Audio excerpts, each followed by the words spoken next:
And I'd like to go to the next item, which is a climate change scenario planning update. Kylie Dancy with council staff is going to provide us with that update.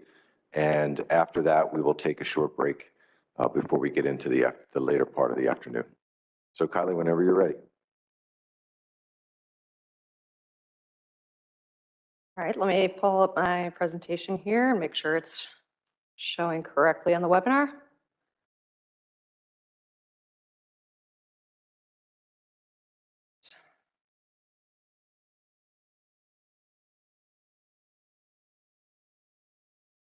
All right, good afternoon, everyone. I'm going to provide an update on the East Coast Climate Change Scenario Planning Initiative.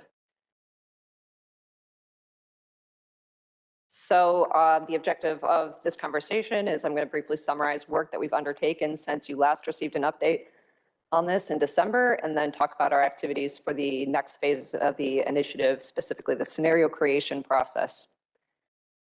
So as a reminder, the objectives of this initiative are to explore how East Coast fishery governance and management issues are going to be affected by climate-driven changes in fisheries, and particularly focusing on changing stock availability and distributions.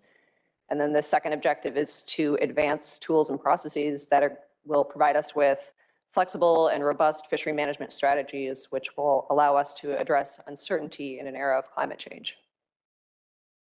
So we have steps in this initiative that we have completed 3 of them already.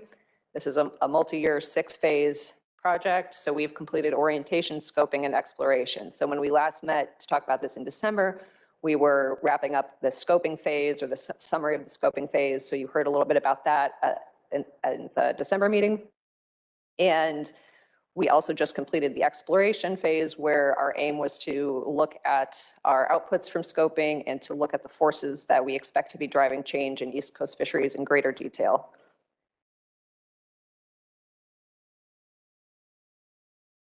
So I'm not going to go too much into the scoping since you heard a little bit about it last time, but just to quickly recap, for the scoping phase, we created some introductory materials, including a website, brochure, and a series of videos, and we held 3 introductory webinars as well.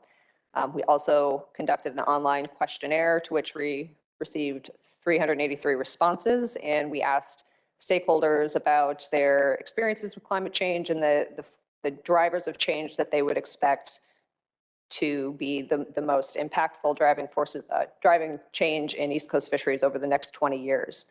And at the time, I think, of the last update, we didn't have the final scoping summary ready, but we do have that final scoping summary available on the website for the initiative. So once we had all that input from scoping, we heard a lot from a lot of different folks about what factors they were thinking were going to shape East Coast fisheries over the next 20 years, including certainly factors that we know are going to impact fisheries, as well as things we think might have an impact. And so we sort of categorize these into 3 different bins. We have oceanographic drivers of change, biological, and then social and economic drivers of change. And for the next phase of the initiative, which was the exploration phase, we were digging into those in a little bit more detail. And we held 3 different webinars in late February and early March, focusing on those 3 different bins with all the sort of subcategories that you see here. And prior to those, we developed a set of briefing materials for each of these webinars that sort of summarized the current state of information on each of those issues. So those are a good resource for an overview of each of these kind of factors that we heard from stakeholders are likely to be impacting East Coast fisheries. And so on those webinars, we had a good turnout for all of them, a couple hundred attendees on each one. We had a keynote presentation from the first name listed on each webinar here, and then that sort of gave an overview of what we know, what we think is more certain and uncertain in each of those categories. And then we had a panel discussion with the names listed here, where we had some really good discussion about these factors that would be driving change in fisheries. So I would encourage you to, if you were not able to listen into those, there are recordings of those up on the website if you'd like to listen back to those. And in addition, we do now, just as of this week, or as of today, have a summary of that phase posted to the initiative website that includes a sort of a summary of each webinar, as well as appendices that have the briefing materials, the agendas, and the summary of the chat comments that we received through those webinars. So now we're going to touch on the next phases of the initiative, which include the scenario creation process, which will happen this summer, and then the application and monitoring phases, which will take place in the fall of this year and probably early into 2023. The next phase is our scenario creation workshop, which we have scheduled to take place in June 2022. And this is a critical phase in the process where we will have workshop participants come together to create 3 to 5 different scenarios to consider how climate change might affect East Coast fisheries over the next 20 years. And that will be done by combining different possible oceanographic, biological, and social conditions and sort of brainstorming what are the most plausible, challenging, relevant, and memorable scenarios that we want to take forward that describe what we might face over the next 20 years.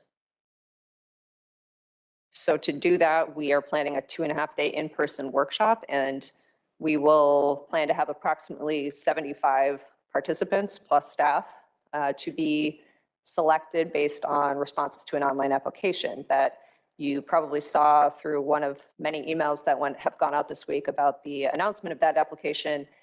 We recognize that there's really high interest in this initiative, and in order to make it a really effective workshop and to have the most effective scenario creation process that we can, we do need to limit the participation. So this is the way that we in the NRCC decided to approach this, which was setting up this application that will strive to, allow us to strive for a balance across different stakeholder groups, different regions along the East Coast. And we also want to have people that are really currently involved in the current management and governance systems, as well as new voices that may not be currently as heavily participating in the fisheries. That's in the fishery management processes. That's sort of an important component of scenario planning, is to have some sort of new perspective that's helpful in the scenario creation process. We will have partial webinar streaming of this workshop, or we plan to, for the times when the group is in plenary. We won't be able to stream the breakout discussions, and we are going to try to have some opportunity for webinar participants to provide chat comments or questions and attempt to incorporate that into our discussions. But the majority of the scenario building discussions will be done by the in-person participants. And I should say, I recognize that there's probably a lot of council member interest in this workshop, and we do intend to have some council member participation, but we do need to limit the participation. And we've talked a lot as a core team about how the council member involvement is going to be really critical in the later stages of this initiative, specifically the applications stage. That's sort of where we want to have a lot of really involved conversations with managers. So I'll talk about that in a couple of slides. Following the scenario creation workshop, we do plan to have a few webinars for what we're calling scenario deepening, which will kind of seek comments on the draft scenarios that are created at the workshop. So folks will be able to comment on those, we'll add details and kind of create storylines for each of those so that they're as kind of detailed and relevant as possible. And that will provide an additional opportunity for involvement for folks that are unable to attend the workshop. So the applications phase is where we're really going to get into this discussions of what this means and what we do with the scenarios that we created at the workshop. So the scenarios will be used as a sort of means to an end, as a platform to discuss future fishery governance and management issues. And again, this will be where current manager, including council member input, is going to be really valuable. So we're going to have that opportunity to discuss, given these scenarios that we've created, how well do we think our current systems would work if these new scenario conditions were to occur? And what would we need to do to better prepare for those scenario possibilities? And specifically, what are the tools and processes that we need to advance now, or the actions that we need to avoid now to ensure that we are able to adapt effectively to an era of climate change? So logistics wise for that applications phase, we're still sort of thinking about exactly how that's going to look. But our intent right now is that we're going to have some number of working sessions that will be held in a variety of different locations and formats, including we're thinking right now that we will have discussions as part of council and commission meetings as appropriate.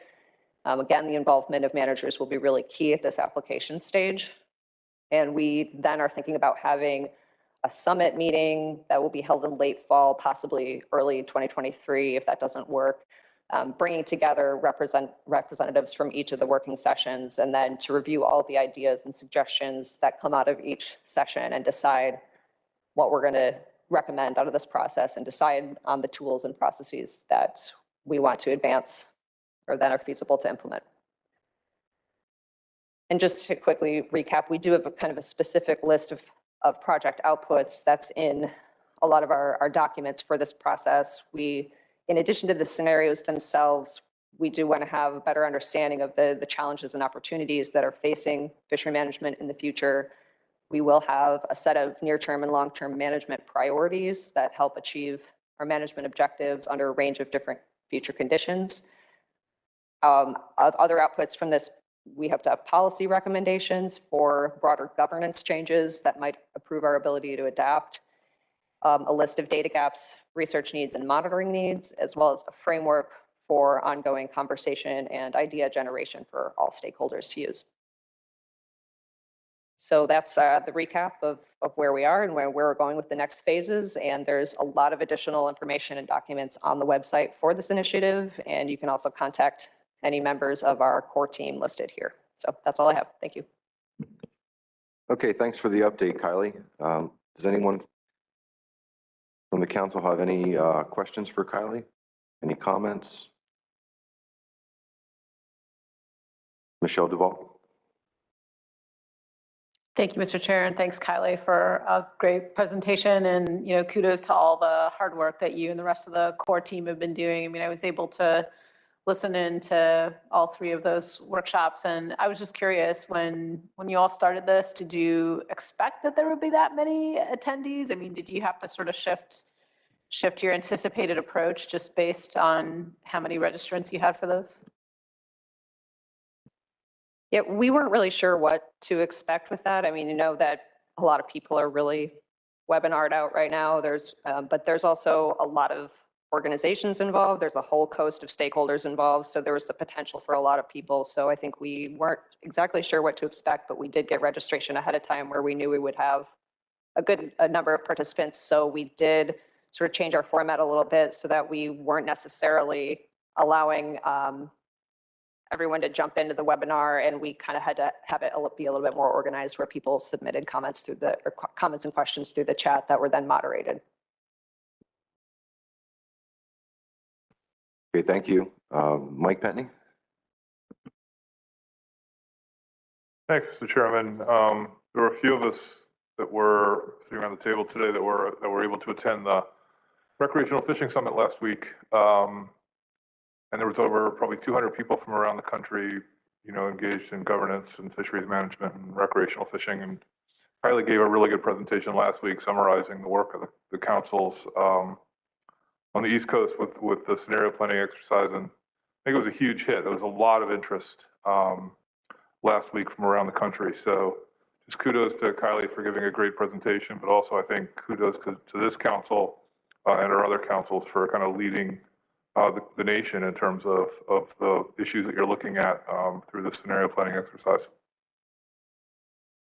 Yeah, thank you, Mike, and thanks, Kylie. I don't have any other hands at this time. Is there anyone from the audience want to ask any questions? Is there anyone attending the online or attending virtually that would like to ask anything of Kylie on her update? Okay, I don't see any hands. Kylie, again, thanks for the presentation, and we'll look forward to continued updates and work on the scenario planning exercise. As I mentioned, let's go ahead and take a 10-minute break, come back here at 2:55, and we can we can pick up on the next two items on today's agenda. Thanks. Okay, thank you, everybody. Welcome back.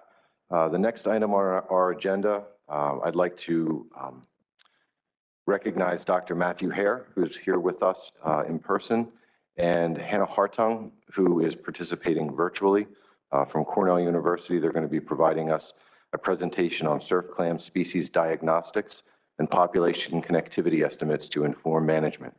We also have Jessica Coakley here with council staff. And with that said, I'm going to go ahead and turn it over to you, Dr. Hare, for your presentation. Thank you. Thank you, Mr. Chairman. I really appreciate the opportunity to present these preliminary findings. I'm going to try to hold my comments to just half an hour, so there's plenty of time for discussion, questions. If you have a question on anything that I'm showing, please don't hesitate to interrupt me. That's fine too. I'm not, let's see, how to control this.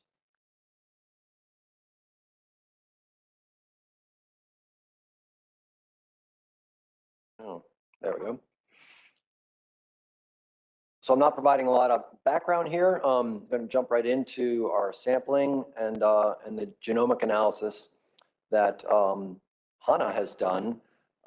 She's done all the bench work to develop these genomic data and the analyses generating the results that I'll be summarizing today.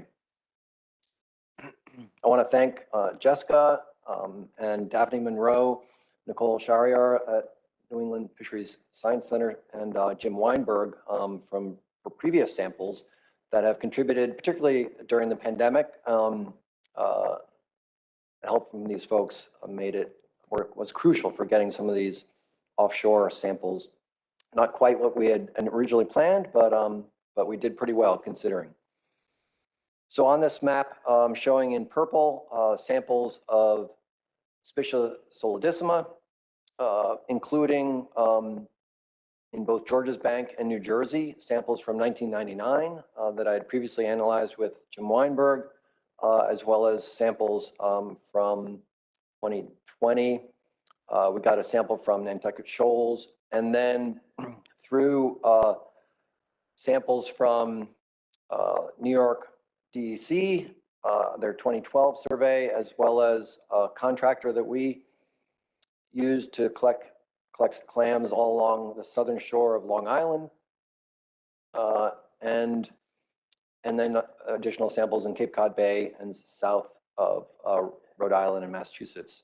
In green is Spatial similis, where again we've gotten samples through a contract with Massachusetts, as well as the contractor for this project found similis in Long Island Sound, as well as Peconic Bay at the end of Long Island.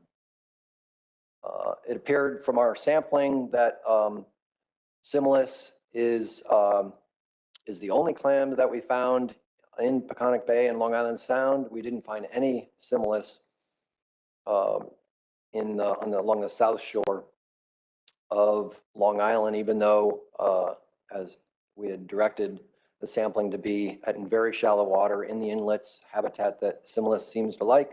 We didn't find any there. So and then again, where there was from previous research, I had a sample of similis from Georgia, where much of the data that on similis habitat and life history comes from that population down in Georgia.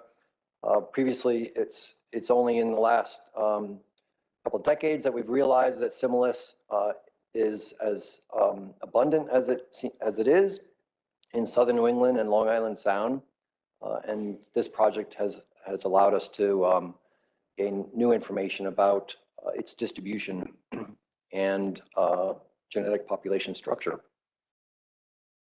So the goals of this project were to use genomics to look at population structure in both of these what are still taxonomically considered subspecies, but for which the genomic data in this project reinforce the impression from earlier genetic studies that they're reproductively isolated good species.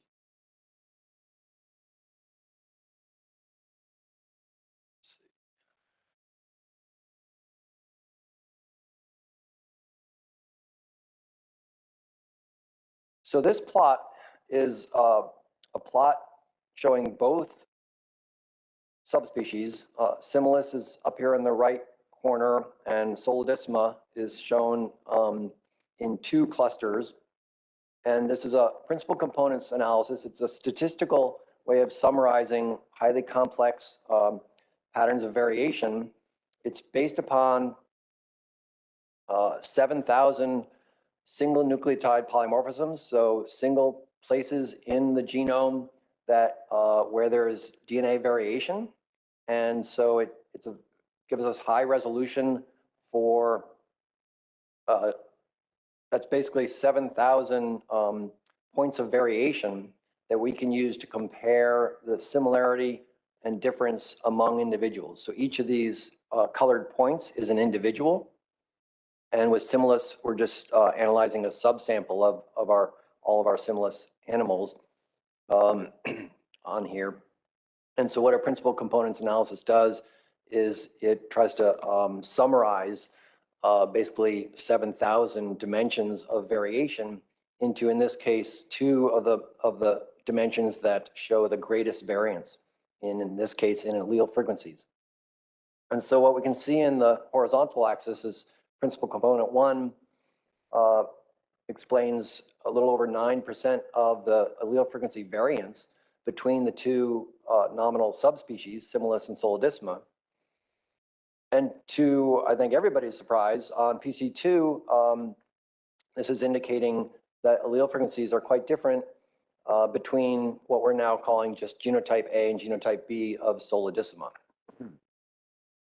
And this is our first impression. That's the PC2 shows about 8% of the variance. So almost as much differentiation between these two types of Solidissima as we've seen between Similis and Solidissima.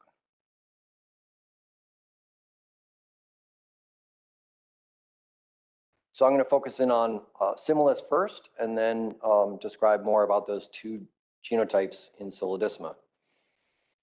So our samples in Similis were, again, from Georgia, which is the well-recognized, within the well-recognized range of Similis, and then samples from Massachusetts and Long Island Sound. And this plot, again, principal components analysis, shows more separation between latitudinally between Georgia and southern New England, and also a little bit of differentiation between Massachusetts and Long Island. So to be able to, so this again is just a statistical technique. I wanted to show you results based upon an evolutionary model that allows us to both address, test for genetic differentiation, sort of a clustering algorithm, but it also includes an admixture model so that we can test for individuals that have a history of interbreeding and admixture between differentiated populations. And so in order to, the best way of analyzing genetic data with that model is not to just look at these single nucleotide polymorphisms, as I've shown here and described, a single nucleotide position where you typically would only have two versions. Here it shows as an A or a G out of the 4 different nucleotides that you could have at that purple position. But instead, we aggregate in a particular chromosomal region the variation at multiple SNPs into what's referred to as a haplotype.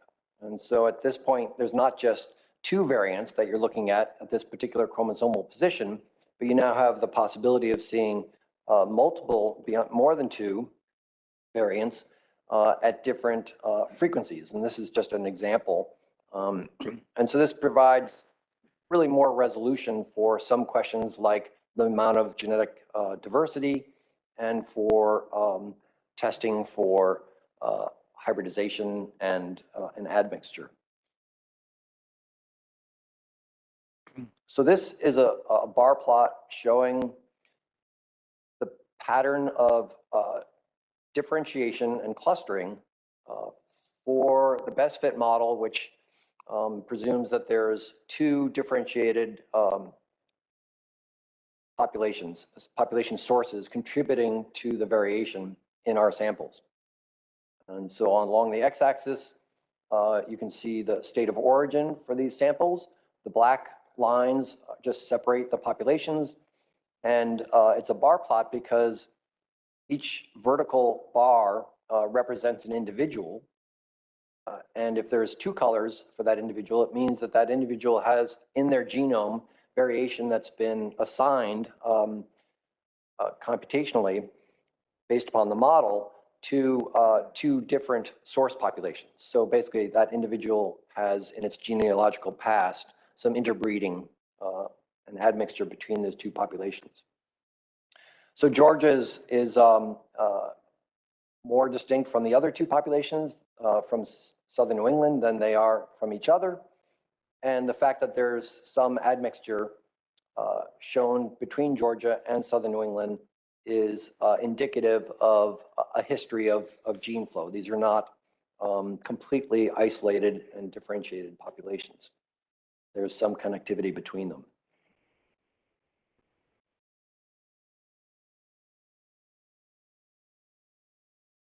This plot gets to the question of genetic diversity, which relates to genetically an effective population size, which is doesn't necessarily have a very close relationship to population abundance in a demographic sense, because there's a lot of demographic factors that can lower the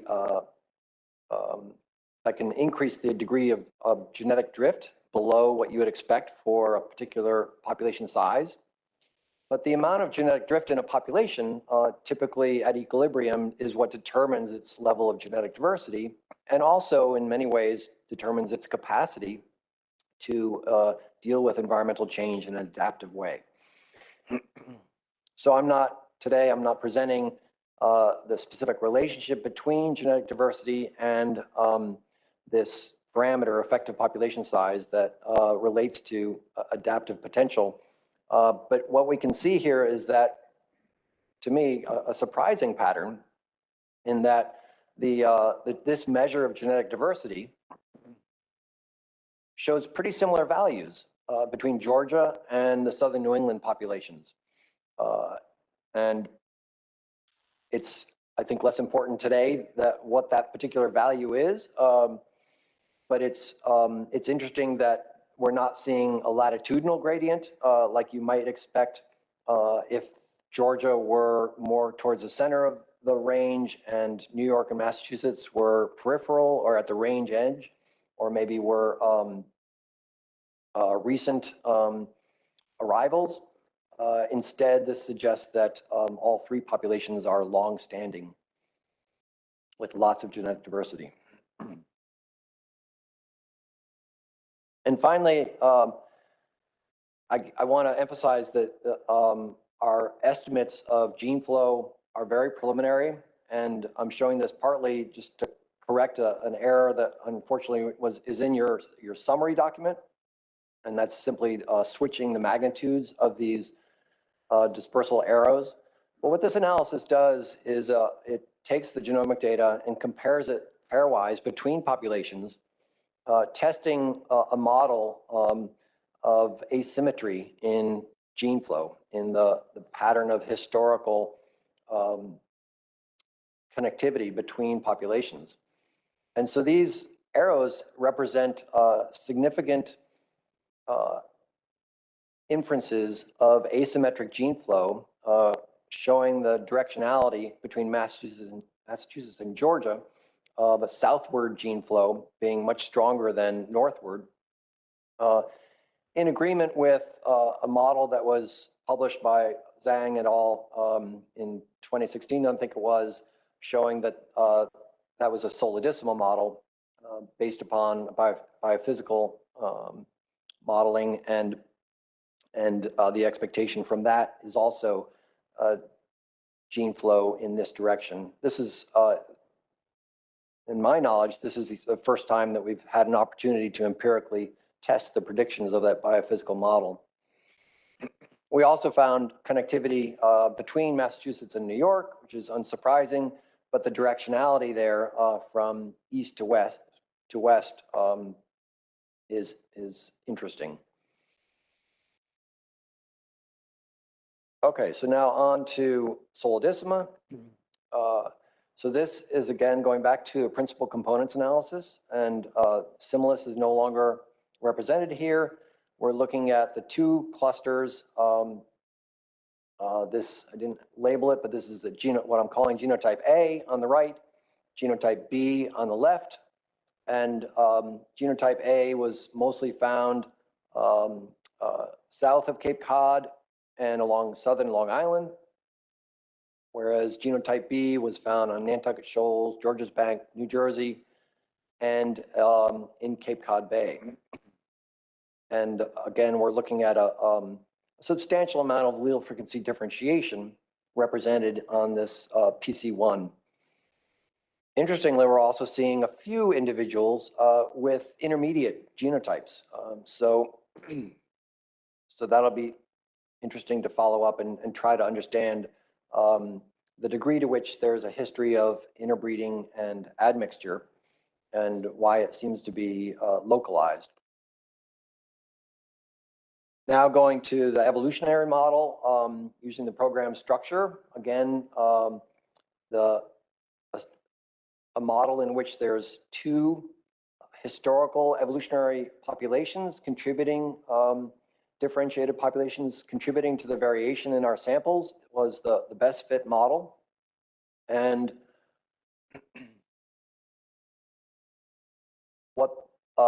and again, we're looking at the black lines separating our population samples.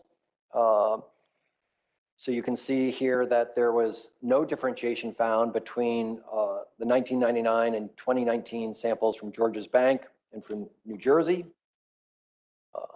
And that this genotype B in blue was also represented in Nantucket Shoals and most of Cape Cod Bay.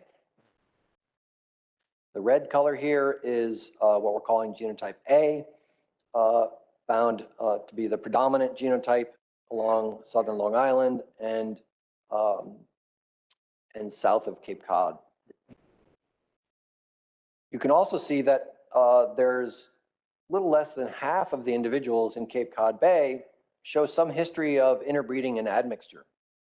But we didn't find any clams that showed 100% history of genotype A.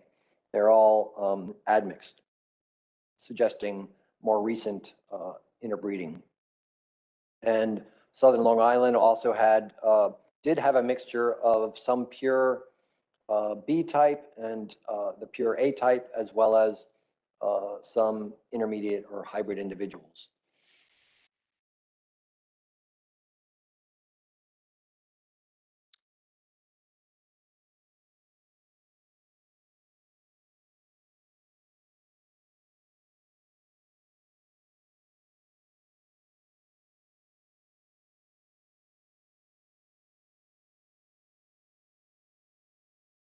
So on this map, I'm sort of mapping out the distribution of these two genotypes along the southern coast of Long Island. The pie diagrams with a thick black margin are indicating samples that were collected very close to shore. That was the contractor for this project. And we were looking for both Similis and Solidissima. And so they were sampling it very near shore.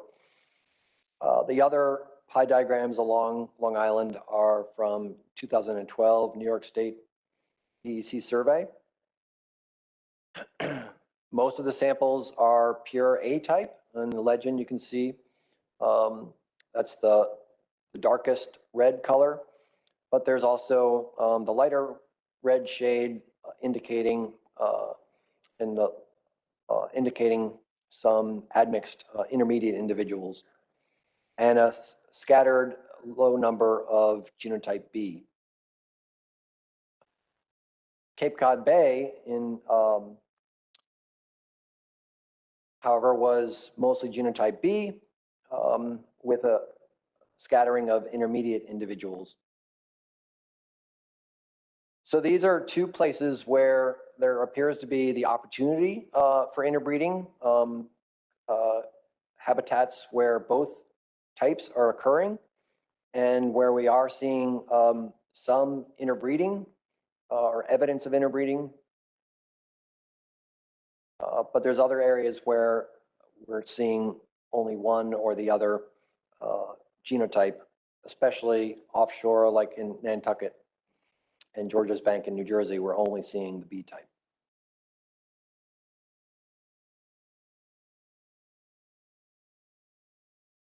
Interestingly, the same measure of genetic diversity that I showed you before for Similis is shown here, and Solidissima is showing very similar levels of genetic diversity that's what I showed you for Similis, and also these two genotypes have very similar levels of genetic diversity. So this indicates that they are all, in terms of evolutionary capacity, showing similar levels of diversity that can allow for adaptation under a changing environment. So these growth curves are certainly not in my area of expertise, but it's clearly of interest to try to understand the biology of these different genotypes. And so given that some of the samples that we're working with in genotyping have been aged, like by the Federal Survey and the New York State Survey animals, we have been able to develop these curves so far. They're very preliminary. They include samples from, all of these locations. So it's a pretty mixed bag. And we clearly need some more samples analyzed for smaller age classes, particularly for genotype A. But I want to thank,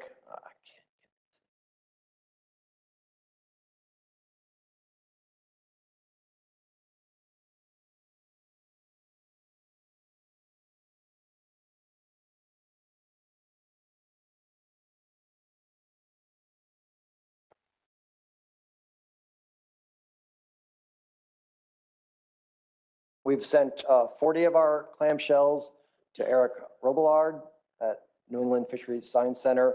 And thanks to Dan Hennon to help make that happen in order to try to fill in some of this, this portion to get better estimates of growth for these genotypes.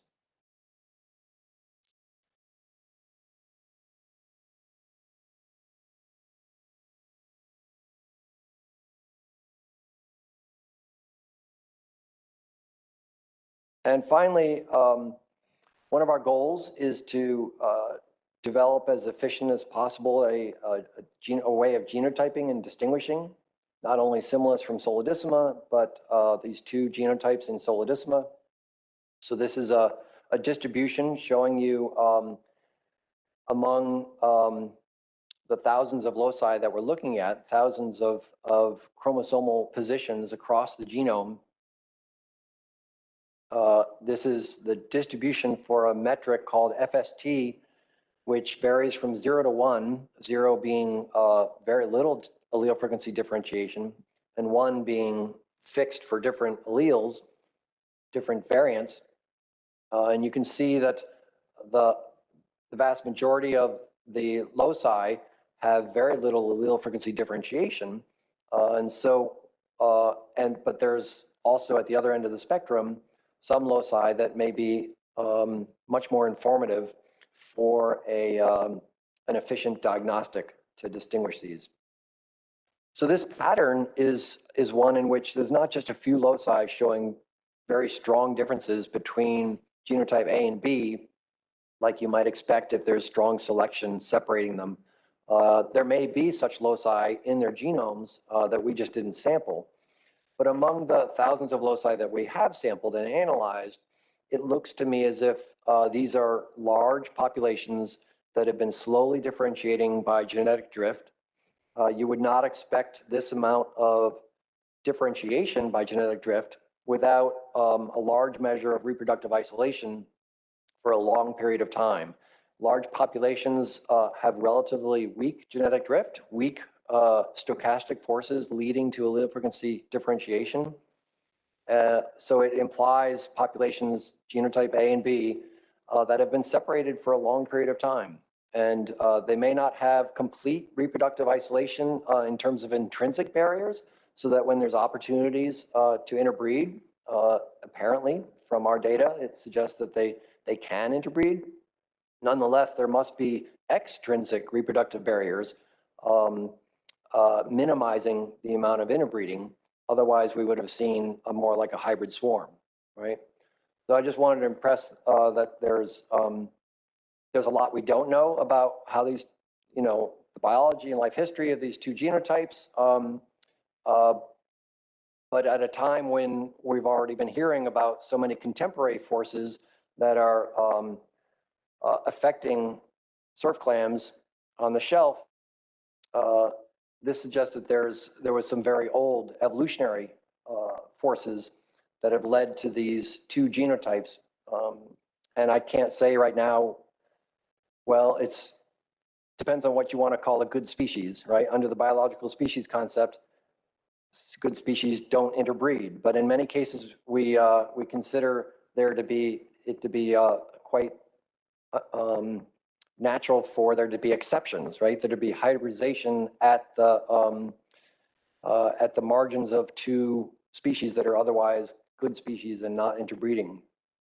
So I think the questions about taxonomy and about whether these should be considered species or not, and the degree and what factors lead to interbreeding are important downstream questions. So I'm going to leave it at that and ask if there's any questions. Yeah, thank you very much for your presentation, Matt. And I'm going to go to the members of the council. I see Peter Hughes. You have your hand up, Peter. I do. Thank you, Mr. Chairman. Thank you, Matt. That was pretty fascinating. A couple of questions.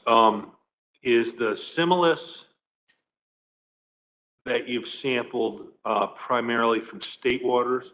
Looking at your first page of your presentation, it looks like they were inside of Long Island Sound, inside of maybe Cape Cod Harbor or Buzzards Bay. I mean, are they regulated? Are they found inshore of 3 miles? Or are they also mixing further offshore in federal waters? Thanks for your question. All of our samples came from state waters, and everything we know about Simulus is that it's a near-shore species. It enjoys strong topography and fast currents, so that's why they like it near inlets. And so I wouldn't expect to see Simulus in federal waters. They're really a near-shore species, as far as we know.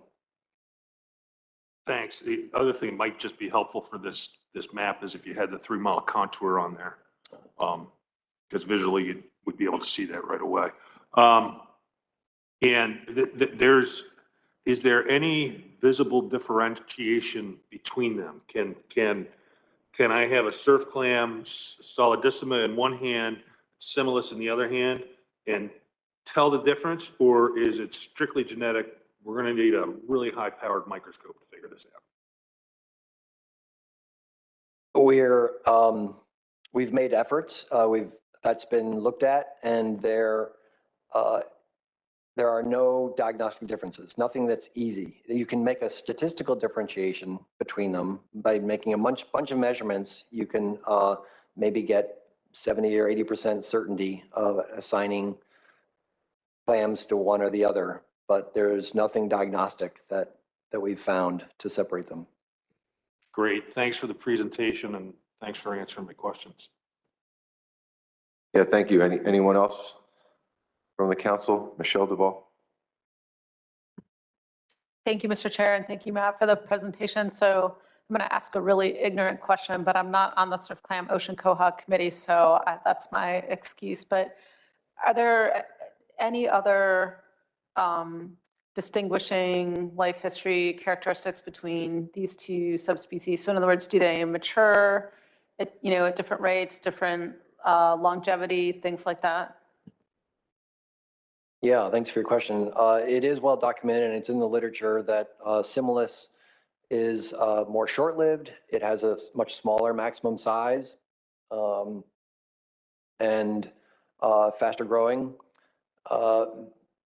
Depends upon where Solidisma, what habitat Solidisma is in, what maximum size you see it develop and its growth rate. So the comparison has often been a bit confusing because of that large phenotypic plasticity of Solidisma.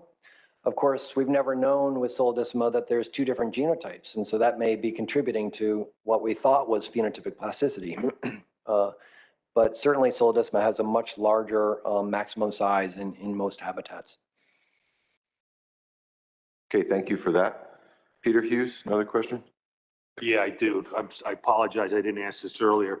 Do you, and maybe this isn't your forte or whatever, do you have enough samples over the time period to understand or see if there's been any shift in the population of the stocks?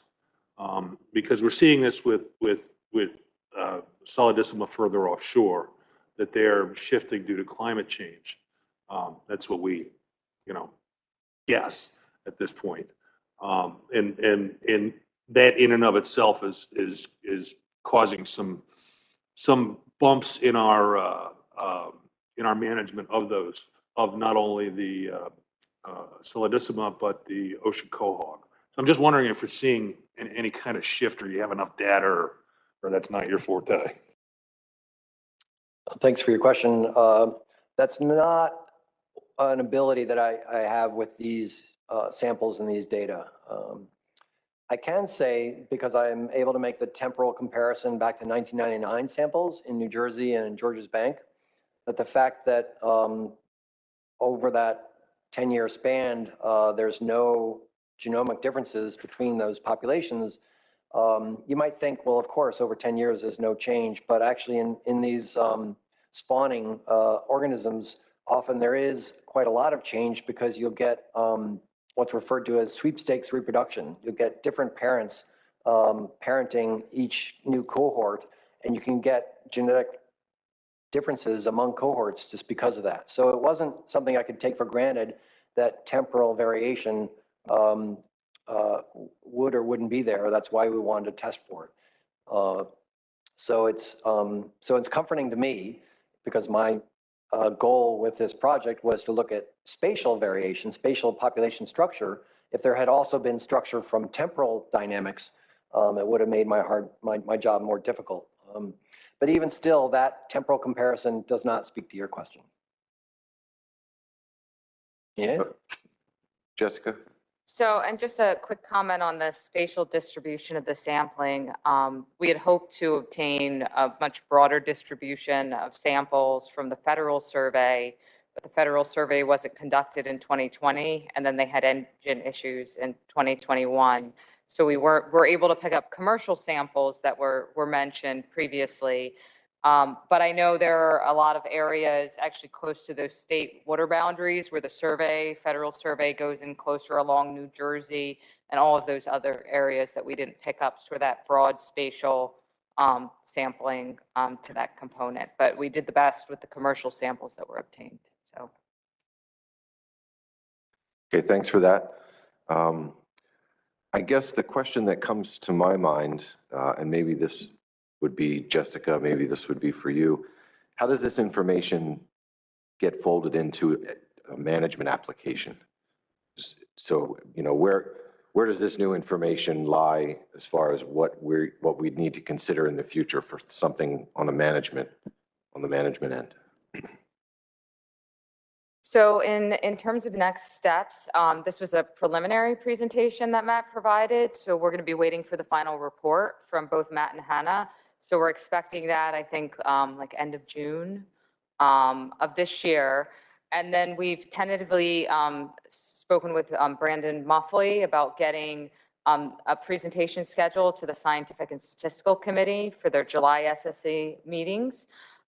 So that final report will be available then with all of the analyses hopefully buttoned up. In addition, hopefully by then, Eric Robillard will have some of those shells processed.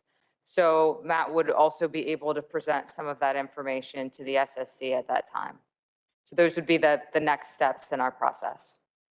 Yeah, thanks for that reminder. I remember reading it now in the briefing document, but yeah, thanks, Jessica, for that. Anyone else? Let me put my screen back up.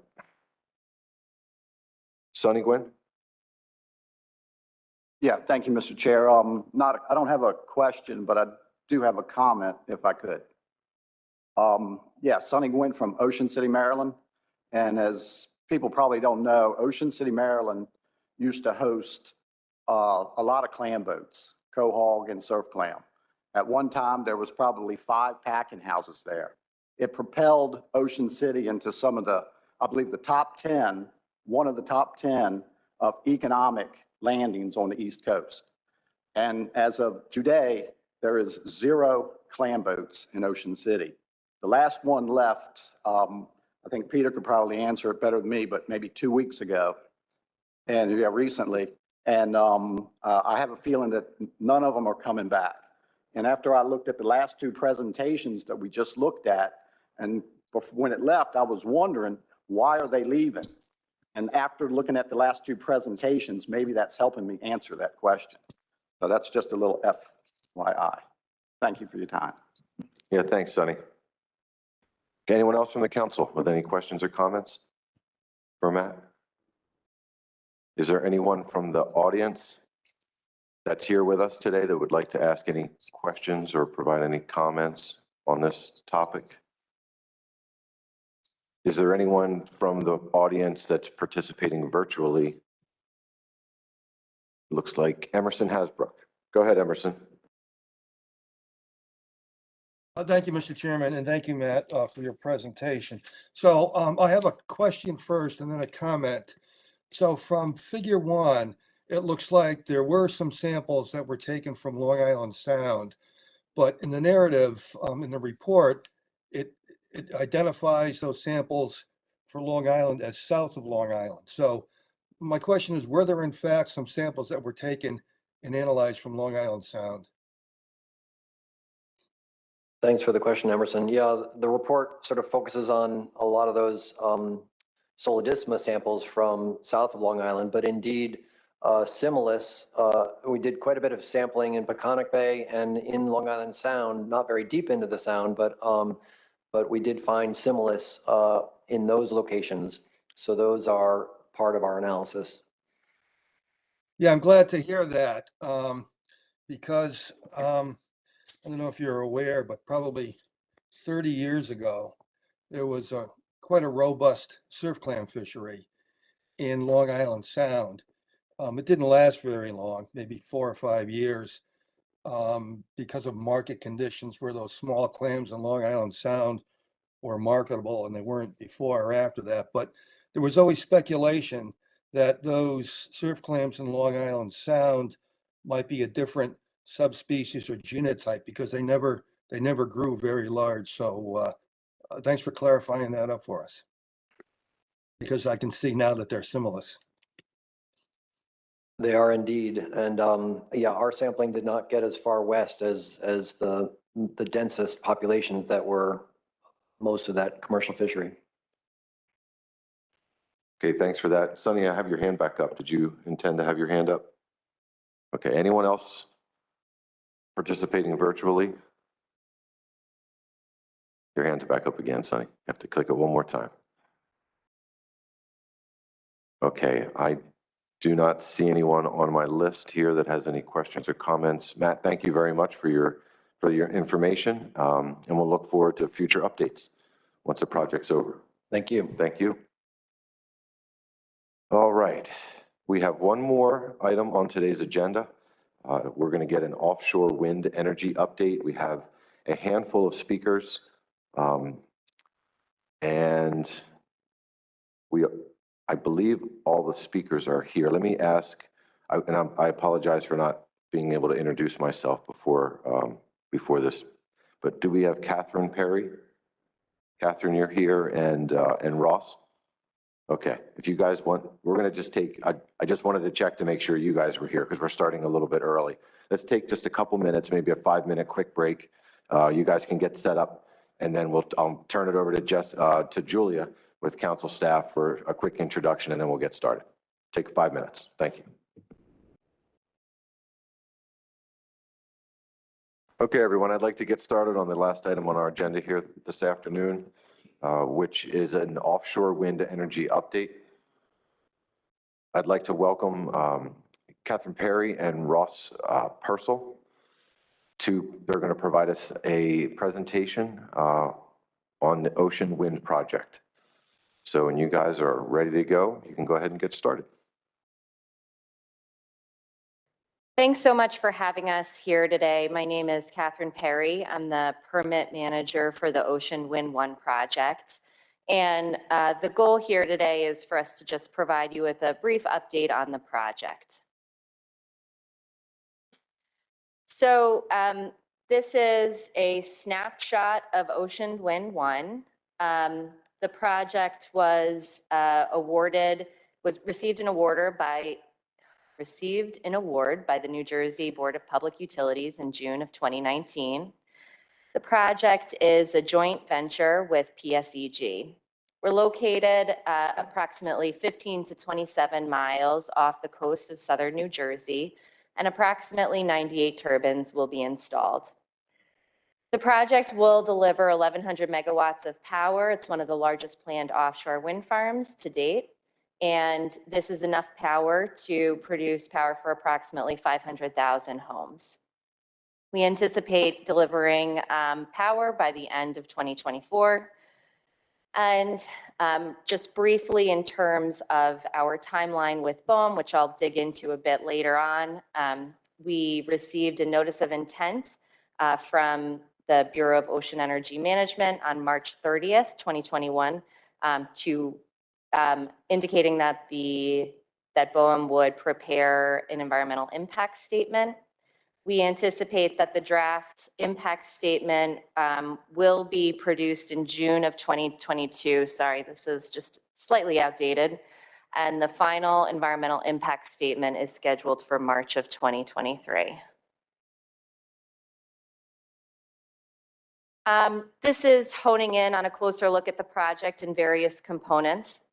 So taking a look first at the offshore project components, as I said before, we do plan to install approximately 98 turbines in the lower blue bordered box in the lower right-hand corner of that image. And we do also intend to install 3 offshore substations. We will be installing 3 export cables in 2 separate cable routes. So the northernmost cable that travels up along the coast will cross over Island Beach State Park before interconnecting on land just west of Barnegat Bay. The southern cable route will make landfall in Ocean City, New Jersey. Looking at the onshore components, we will require 2 separate points of interconnection. So approximately 600 to 800 megawatts will interconnect at the Oyster Creek Township, the Oyster Creek substation. That's where the Oyster Creek route will interconnect, our northern cable route. And the southern cable route will interconnect at the former BL England coal-fired power plant, which has been decommissioned. The routes have been developed in conjunction with local township officials, and we are seeking to install the routes in previously disturbed corridors to the extent possible. So I just wanted to provide a brief update on our operations and maintenance facility, which is being developed in Atlantic City. The O&M facility is being developed to serve multiple offshore wind projects that are currently in the planning and development stage. The facility will house approximately 69 full-time employees, including wind turbine technicians, operations planners, high voltage engineers, health and safety managers, site assistants, and warehouse coordinators. Okay, so on the next few slides, I just wanted to take a closer look at a few specific elements of the project, beginning with the wind turbines that Ocean Wind plans to install. Ocean Wind 1 has selected the GE Haliade X 12 megawatt turbine, which will be approximately 900 feet above the water line. The minimum blade tip elevation will be approximately 70 feet above the water line. Additionally, the nacelle, or the central hub, will be roughly 500 feet above the water line.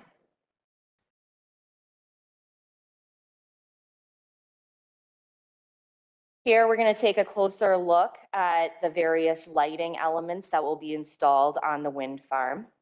So we have two separate lighting systems. The first relates to aircraft lighting. So Ocean Wind plans to install aircraft warning lights on the top of all of our turbines.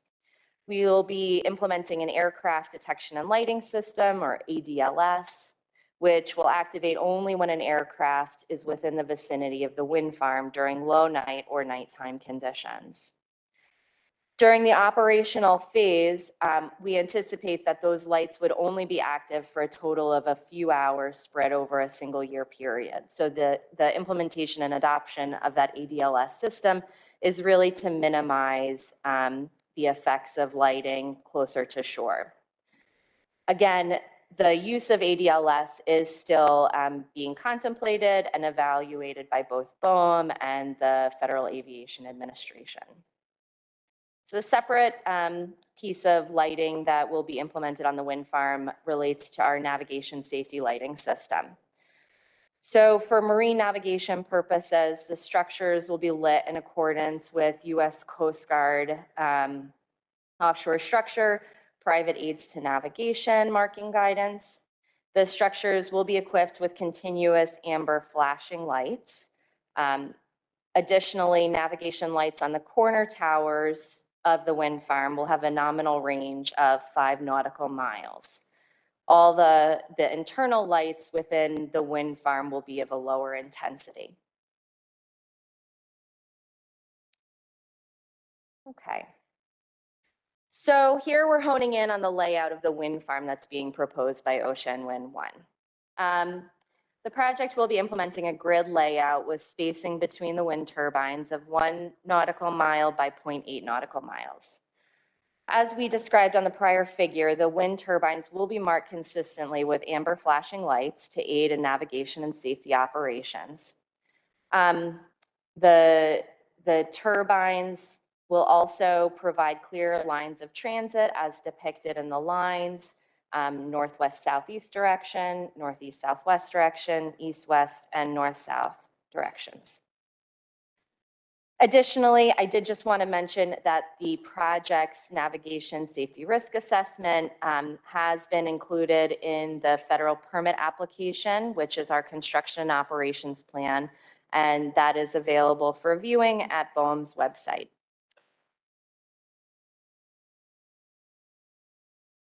Okay. Now, before I pass the presentation over to Ross, who will talk us through some more information on site investigations and monitoring work that we're conducting, just wanted to provide a bit more information with respect to where Ocean Wind 1 is in the federal review process. So as I noted at the beginning of the presentation, BOEM issued a notice of intent in March of 2021 to prepare an EIS for the project. So that's the point at which BOEM determined that our construction and operations plan was complete and sufficient for review. BOEM is now conducting various independent environmental and technical reviews of the project, including a detailed and in-depth review of the information we've provided in our construction and operations plan. We do expect, so that's essentially the area circled in blue here, this 2-year orange bar.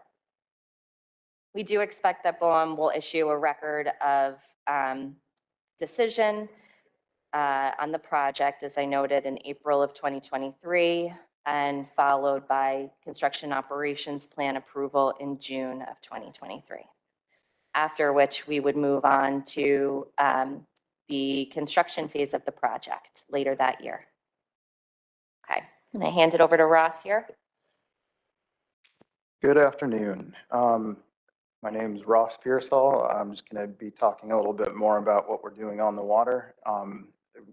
You were here, I want to say, in June of last year, and so if any of this is familiar, it's probably because we showed it to you back then.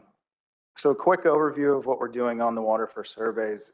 We do geophysical and do geotechnical. Here's a depiction of the geophysical survey work. This is what you typically think of when you hear of towing sonar, using side scan sonar, magnetometers, and streamers with hydrophones. It's a mobile process, running survey lines.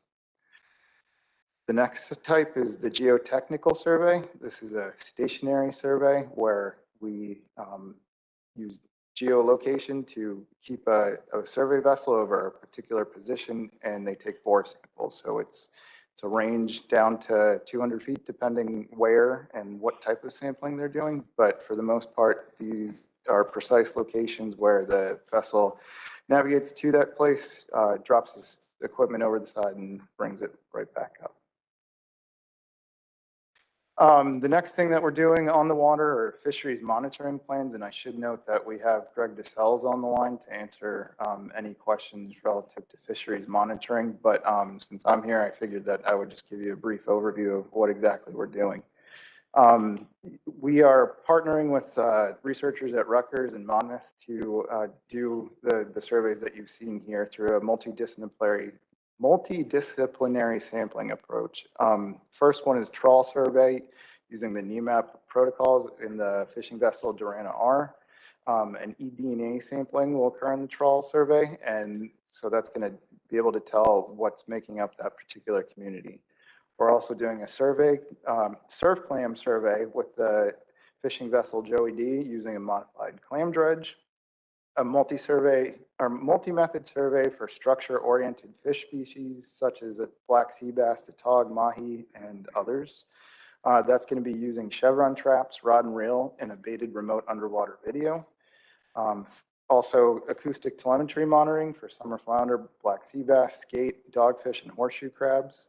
And then also pelagic fish sampling using echo sounders mounted to a glider. And then finally, we'll be collecting oceanographic data, and that's going to be part of all fisheries monitoring data. So on top of the fisheries monitoring, we'll also be doing benthic monitoring, and that's going to be looking to explore changes to the benthic habitat during during, and post-construction. And this is currently under review with BOEM, NIMS, and New Jersey DEP. The multi-habitat survey includes looking at foundation scour protection and cable protection layers to determine what kind of changes are happening over time, exploring the potential artificial reef effect associated with offshore wind structures, and then also looking at the soft sediments around the cable routes. The benthic monitoring plan is also going to be looking at physical disturbance of soft sediments from the cable installation itself, and determining, to what extent it disrupts in-faunal communities themselves. There's also the topographic sand ridge features that they'll be looking at inside the wind area, and as you can see here, read the hypothesis is looking at what type of sediments and the relationship to the sand features construction has. Finally, cable installation. activities may result in a decrease in SAV shoot. So they'll be looking at that as well. And then an additional habitat delineation. So that's fisheries and benthic monitoring. And like I said, Greg is attending online. So if there's any questions, feel free to ask. So this is really more in my wheelhouse. I deal with fisheries communication and outreach. And I think everybody here has seen the slide about 18,000 times. So this is our fisheries communication and outreach plan, and it's part of one, Orsted's commitment, but also our pledge in the individual projects to work with the fishing industry, both commercial, recreational, charter party, to achieve coexistence. You can see that the 4 bullet points here, main ideas is to keep everybody informed about what we're doing, working collaboratively to find ways to minimize impacts, striving to resolve conflicts quickly and fairly, and identifying the best ways to communicate. Just a brief overview of that plan in action. I have here listed all the people that we have working specifically on commercial and recreational and charter fishing outreach. Kara Gross would normally be the one who'd be sitting here in the seat giving you this information. She is on maternity leave, so I am effectively filling in for her for the next 5 months. I know many of you know Rodney Avila. He's our corporate fisheries liaison based in New Bedford, but he's available to be down here as well. Also listed are our fisheries representatives, Erling Berg, Walt Kubiak, and Kenny Oxy. You might see them out and around the docks more now than in the past 2 years. And all of us are available to speak 24/7. All you have to do is ring our phones. We do maintain a Mariners website at Orsted. You can find Mariners briefings there, more information about the fisheries surveys, a gear loss claim, and then the ability to sign up for distributions lists. And on the right side, just a quick overview of what we're doing, like relative to the feedback that we're getting. Mariners briefings, I've mentioned, we distribute those twice a week to give an update on, right now, site investigations. When we eventually get to construction, there'll be more detailed plans up there as well.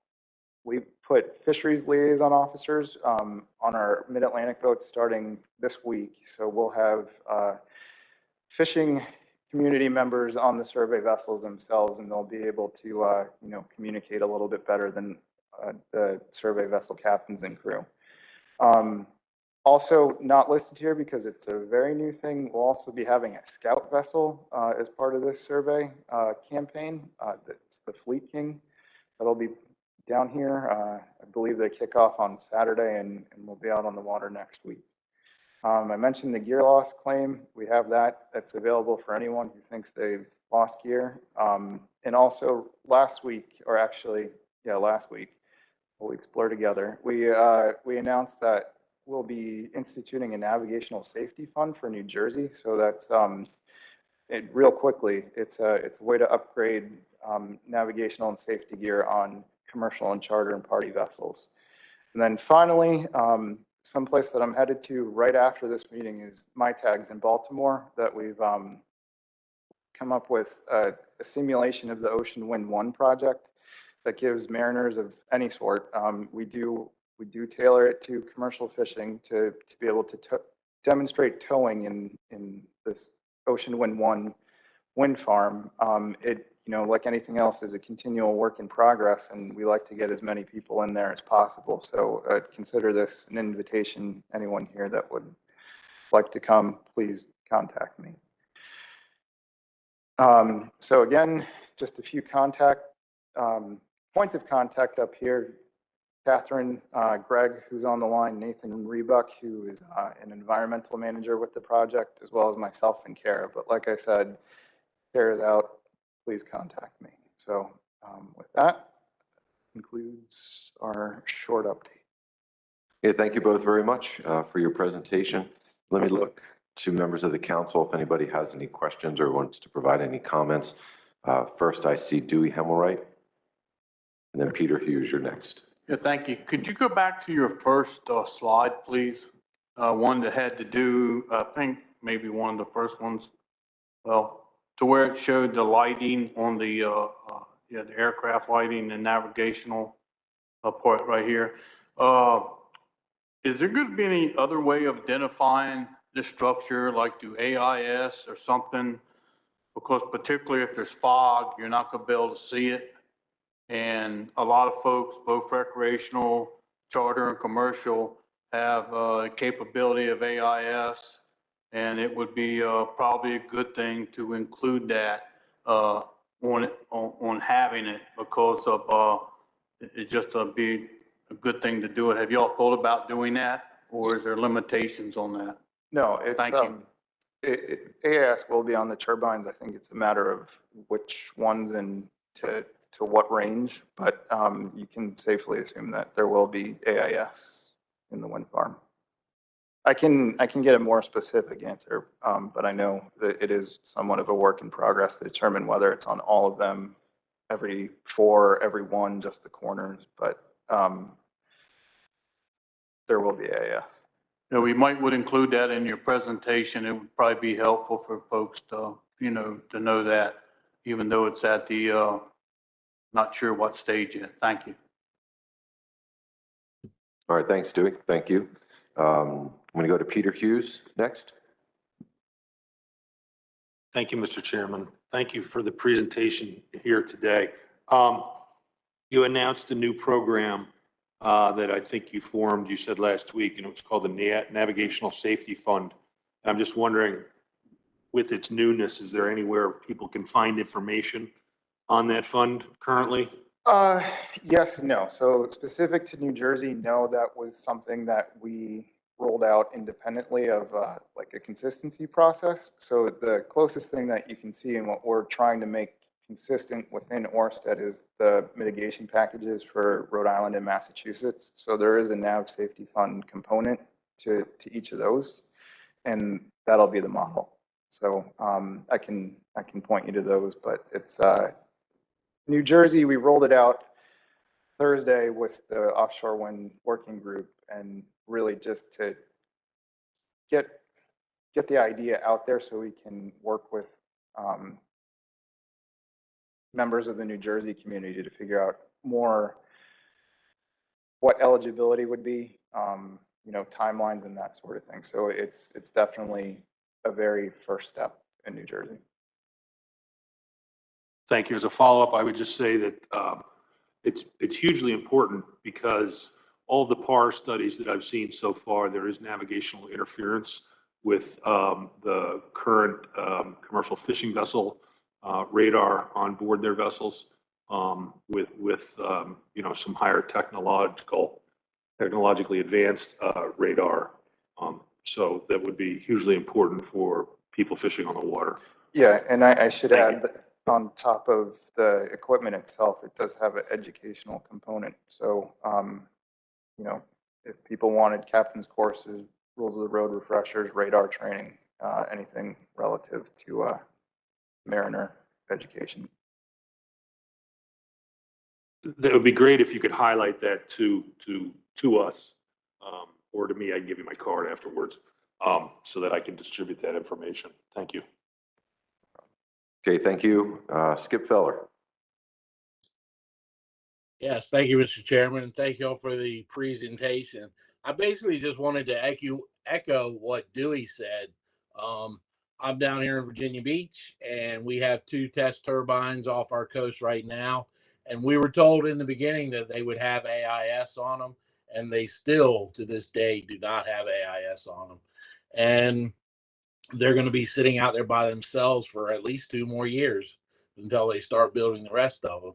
So I just wanted to echo what Dewey said. I think it's important, and I don't necessarily mean all of them like you were talking about. Maybe just the 4 corners would be sufficient, but especially in this day and time where you can do AIS virtually, you don't even have to have anything on the turbines themselves. I think it's really important to have that. Thank you. Okay, thanks, Skip. Chris Batsavage. Thank you, Mr. Chair, and thank you for the presentation. Can you please go back to the slide that showed the fisheries monitoring planned activities? Okay. For the acoustic telemetry monitoring, you list a number of species that you'll be looking at. Will that acoustic telemetry monitoring be able to pick up any other fish that have acoustic tags on them that might go through the sampling array, or is this only specific to the species that you have listed on this slide? Greg? Yeah, good afternoon. Can you guys hear me okay? Yep. So we'll be using the InnovaC acoustic transmitters and receivers, and that hardware is capable of detecting the vast majority of fish that are tagged on the continental shelf every year. So all of the hardware is compatible. The vast majority of researchers are using this technology, so we'll be able to detect other animals that have been tagged by other studies as well. Great. No, I'm glad to hear that. Thanks for the answer.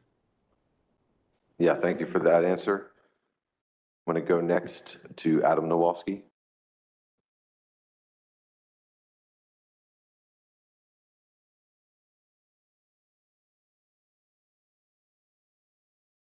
Thanks very much. Another fine attempt to keep me silent. Two questions. Number one is, how can we get the for-hire fleet engaged with rod and reel survey work? And the second question would be, what can we do to extend the navigational safety fund design to the non-for-hire sector of the recreational fleet, given that, quite frankly, that is going to be a number of vessels far greater than the for-hire, as well as vessels that are not going to have the experienced operators that are going to rely more on equipment. Greg, if you could take the first question. We are using, I'll let you answer the first piece. So in this case, for the multi-method survey, we are using a commercial vessel. We're using the Dana Christine. And we're doing that because we're doing the rod and reel sampling synoptically with the two other sampling methods, with the chevron traps and the baited remote underwater video. So we'll be, at each location, we'll be deploying all three sampling methods synoptically. So we needed to use a larger boat to do the rod and reel sampling for this. But I do think moving ahead, there are opportunities to get the recreational fishing community involved. We're doing that in some of our other projects, particularly when it comes to tagging and releasing animals for acoustic telemetry. So I do think there's more opportunities for that in the future. And I'll let Ross take that second question. All right. So relative to the second question, as I mentioned before, that the New Jersey Nav Safety Program is basically an outgrowth of the Rhode Island and Massachusetts ones, which don't include that. That said, I mean, we would like to understand more how maybe something like that could benefit. So I think it was important to announce that we were doing that to begin with, and then look to work for other ways that are distinct from that program to help recreational angling. Okay, thank you both for that. Adam, did you have a follow-up? Yeah, I'll just say that while I don't think there's a nicer vessel or a better captain than the Dana Christine and Captain Work, you have 80 to 100-foot vessels that are available in the for-hire sector that are even more capable of all weather, distance, et cetera, for this rod and reel work. These for-hire operators of the recreational fishery potentially stand to be most affected, and these are the people that we need to get most engaged. So I think finding ways to make sure we get them engaged with this type of work. They're going to know that fishery the best. So I would certainly hope that that can become a priority in the near future. Thank you. Okay, thanks, Adam. Okay, I'm going to take two more members of the council, then I am going to move on to our next presentation. There'll be an opportunity for the public at the conclusion of the presentations, but I'd like to keep it at the council table at this point right now. Next, I have Eric Reed, and then we'll finish up with David Stormer. Go ahead, Eric.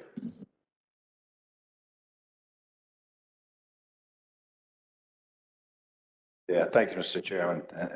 Thank you for your presentation. So my question is about qualification criteria for fishing vessels to do survey work, which you are doing, and I commend you for that.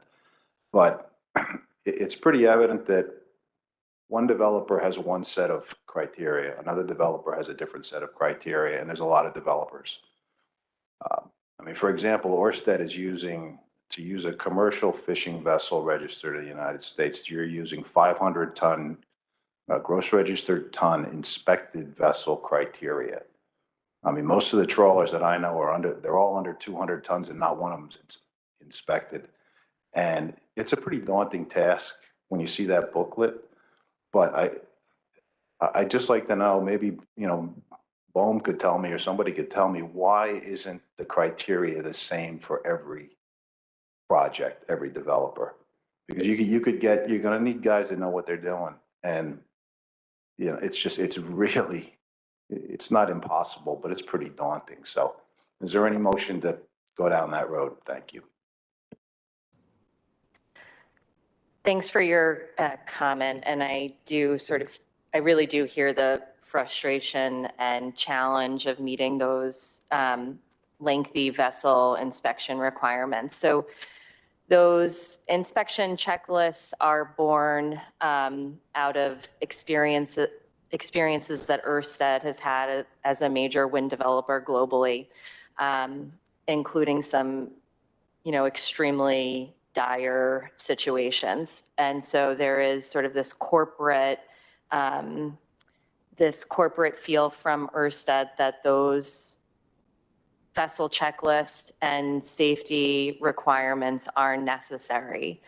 We have been working to obtain waivers or replacements for certain training programs where we could make a case that a different type of training would offer the same sort of appropriate level of safety training in lieu of some of those things. But that is something that Ørsted as a developer has, at this point, very little ability to change. And I think that unfortunately they are sort of implemented on a developer by developer basis. Our standards are certainly those that are specific to Ørsted and based on, our risk aversion profile. Our greatest goal as an offshore wind developer is to ensure that no one is ever seriously injured on the job. And that's really where we see those requirements coming from. Catherine, if I can real quickly, Eric, your point is well taken, and we do acknowledge that it can be challenging for vessels to meet our safety requirements. I would like to point out that we have a dedicated health and safety team and a marine inspection team that's working with boats to help get them through the process. And we have, paid for the safety upgrades that have been needed to get guys involved. I understand the importance of having qualified fishermen helping us to do this research. And so we're trying our best to bring the fleet along and to keep them involved in this process. And I know it's been challenging, but I think we have made a number of concessions. And we're really trying our hardest to get everyone involved, despite, the requirements that we have in place. Eric, go ahead. Thank you very much. I appreciate the answers. And, you're right. If a vessel needs an upgrade, they're compensated for the upgrade. I got that. And I've been through it, as you guys might know. And, but some of the paperwork is ridiculous. You have to have a log to take the temperature of your refrigerator a couple times a day. I mean, if the refrigerator craps out, everything's going into fish oil where there's about 20 tons of ice. I mean, I don't see the point there. There are just things like that cumulative impacts of all that paperwork is pretty frustrating. And just while I have the mic, I really commend you for that simulator program. It's pretty eye-opening. And if you got the chance to do it, anybody in this room, you should do it because it's pretty eye-opening. So that's really something that's worth your time. So thank you. Okay, thanks, Eric. We're going to wrap this up with David Stormer. Go ahead, David. Thanks. Thank you, Mr. Chair. And thanks for the update and the presentation. Really, really interesting.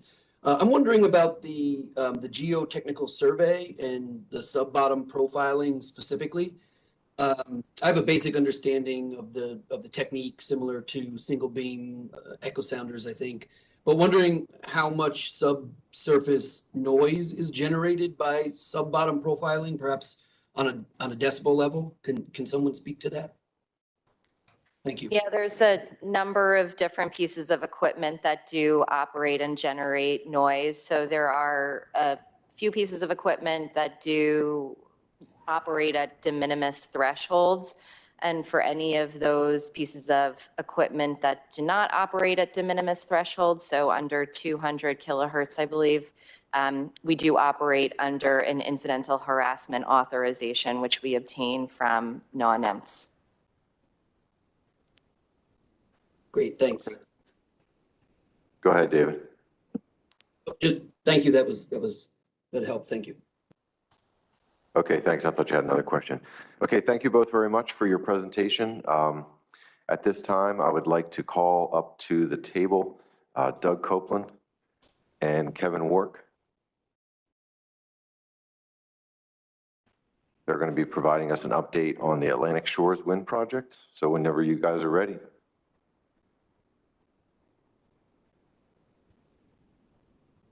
We're ready. Thank you, everyone. My name is Doug Copeland. I'm the development manager for Atlantic Shores Offshore Wind. Kevin, you want to introduce yourself? Yeah, they know you, I think. Yeah, I'm Kevin Wark, commercial fisherman from Barnegat Light, New Jersey, out of Viking Village. I serve two roles at Atlantic Shores. I'm the fisheries representative for the commercial people and the fisheries liaison. Wonderful. Thanks. We can just go ahead to the slides here, I guess. So this is what we're going to just cover today. Just give a little overview for Atlantic Shores. This is my first opportunity to speak with the group here, our first opportunity together. I appreciate that. Give you an update on what we've been doing as far as the project area and fishing activity, our studies to date, and some of the data sharing we're doing, and then, of course, take questions. Next slide, please. So Atlantic Shores, for those of you who don't know, we're a 50-50 joint venture between EDF Renewables and Shell New Energies. We were formed in 2018, leveraging basically both companies' longstanding opportunities and efforts in both energy and working in the marine environment. We took this lease over from another developer. It's the one that sits basically from Atlantic City up to Barnegat Light, about 10 to 20 miles off the coast. We have these stats on here about depth, and I feel like for this audience, it's probably not quite as necessary. You're all very aware, or at least most of you, of this general area. What we did recently is a couple things. We've submitted our construction operations plan for the southern half of our lease. That's the blue area that's there on the map. That includes our first project that we won this past June at the New Jersey Board of Public Utilities for 1,510 megawatts, which is enough power for 700,000 homes. And that project will have an export cable that will go into Atlantic City underground, be buried underground up through to the Cardiff substation in Atlantic County. The other portion of this blue area here is for a future project of ours, which will have an export cable that will run up along the eastern edge of our lease and go up into the Larrabee substation in Monmouth County.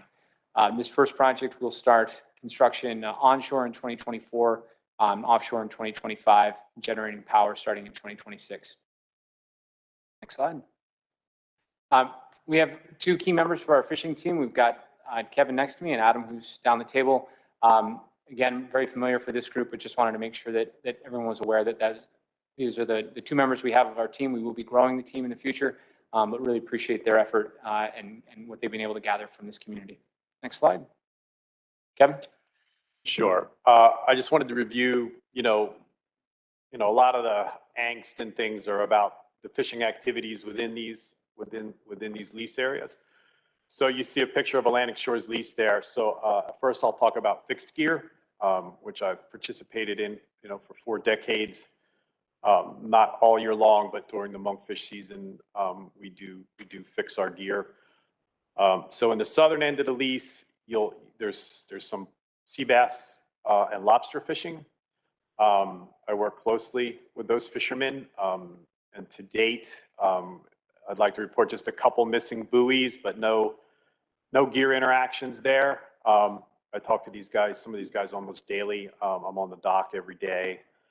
The whole lease area used to be full of gill net activity, but since the climate has changed so much, we don't drift net through those areas. I earned my directed shark permit drifting pelagic longline gear through there, but those days are gone. So So essentially, we have some pot and trap fishermen, but we haven't had any problems. We did, there's a cable route, that cable route up on the north end. We did have an interaction with a lobsterman. We just have one survey boat really most of the time, and they notified me immediately. I recovered the trap, notified the fisherman.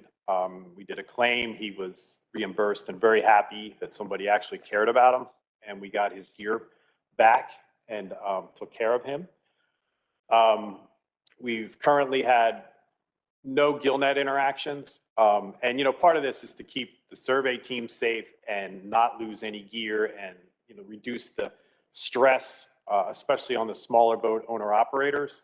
They're under a lot of stress daily, whether it's, NOAA or whatever, there's just a lot going on these days. So we want to make sure that we take care of those guys.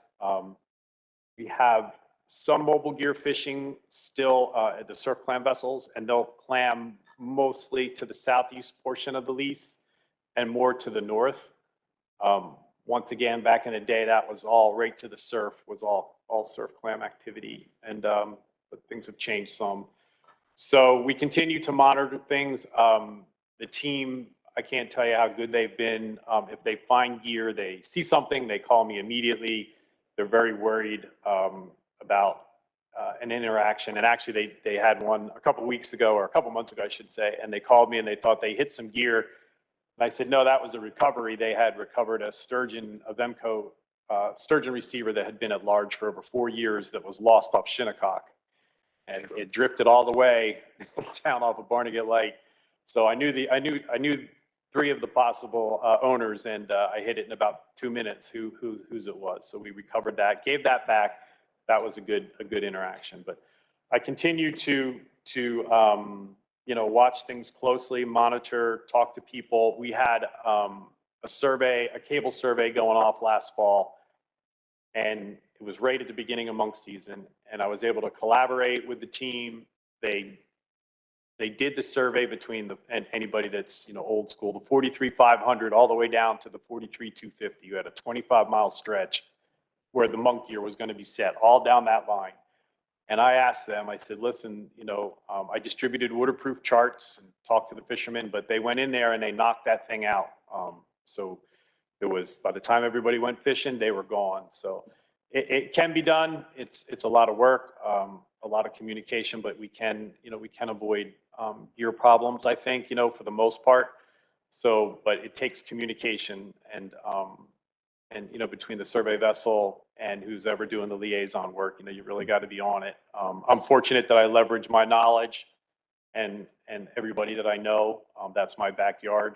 I fished that extensively over the years. So that works out pretty well. And then on the rec side, I was notified in the early spring about some guys who kind of thought that the sea bass bite had diminished or stopped when a survey vessel was near. They weren't equipped with AIS, so they couldn't identify the vessel, but we pretty much just have the one boat in there. So moving forward, I didn't hear a lot more of that. I mean, and I count on Adam.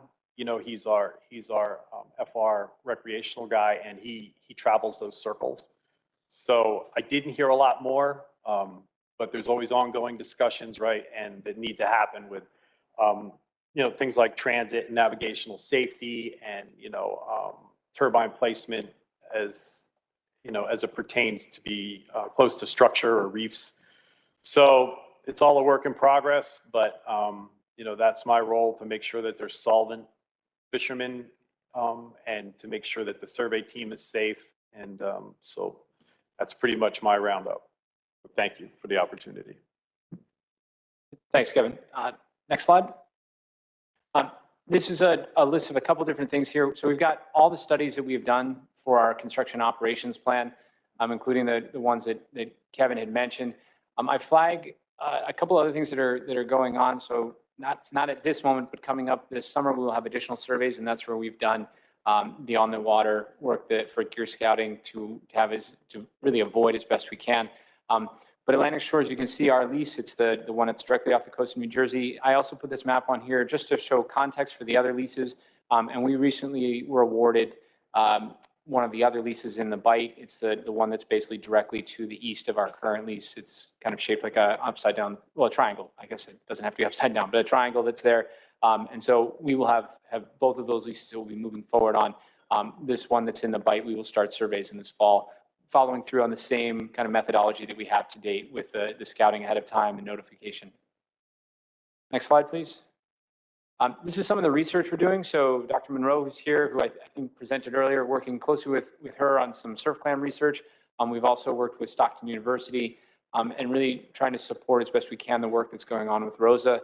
I think, again, it's incumbent upon all of us as developers to work together. And so that's what Rosa has really provided as an opportunity. We look to continue to grow that. But the research that we have done with both Stockton and Rutgers, as the research comes out, we'll be continuing to share that. There's nothing, kind of about that we want to keep secret. What we're really proud of with the work with Rutgers is it's really a three-party set of research while Atlantic Shores is funding it, and the Rutgers team is running it with a number of other universities. The Surfclam industry was also, able to approve and sign off on the scope of work so that it's really designed to not just be a developer-led research effort, but one that is quite collaborative. Next slide. We get questions a lot on our layout. Our layout is a little bit different from Ørsted's. The orientation reflects more of the vessel traffic coming out of Absecon. The rows will be 1 nautical mile apart, and then in between the turbines themselves will be 0.6 nautical miles. And so you will have, as just like the Ørsted layout, multiple directions of transit with kind of clear paths through. But I do just want to flag that the orientation is a slightly different one. Same kind of marking and lighting that is going to be required. And I think a few of the other questions, whether it be about AIS or about the aircraft lighting, are things that are going to be pretty universal, that we as developers are not seeking to have something different between us. We like to say that safety is not a differentiator. And so we as an industry are working together on those things. And so I put this up here just to show, like I said, the kind of the draft orientation for the southern part of the lease, but also flag that all the cables, whether they be the inter-array cables, so the cables that run between the turbines, or the export cable that will run from the offshore substations to onshore, are all going to be buried at a target depth between 1.5 and 2 meters below the surface. Next slide. Just getting towards the end here. So we have a couple different data sharing initiatives on our website. We actually post the data from our buoys that are on there. So we have a 4 Mariners page that you can go on at any point and get the temperature and this other kind of key data that's there. And then we've been able to provide that data to Maracus. And so we have that, kind of historical data as well. But on that, like I said, that 4 Mariners page has a number of different things, including whether it be the gear loss form, contact information for Adam and Kevin, but also this buoy that's there. So as folks are heading out, they're able to see that. Next slide. This is our schedule. So this is a table. There's actually a graphic. We'll go in just a moment to the other slide, which just shows where we began, which was back in September of 2021 when the notice of intent was for our COP. This past fall, we had a lot of the public outreach that BOEM led. For anyone who's participated in that process, we as a developer are really more of an invited guest, but it's not our presentation. BOEM does that presentation, leads that process. But we hope that in 2023, so about a year from now, we'll be wrapping up so that we'll be able to have full approval by the end of 2023, so we can start onshore construction in 2024. If we go to the next slide, this is it in a bit of a timeline. So you can see kind of where we are in the process. And we show folks this just so you can see there's a number of different places for input.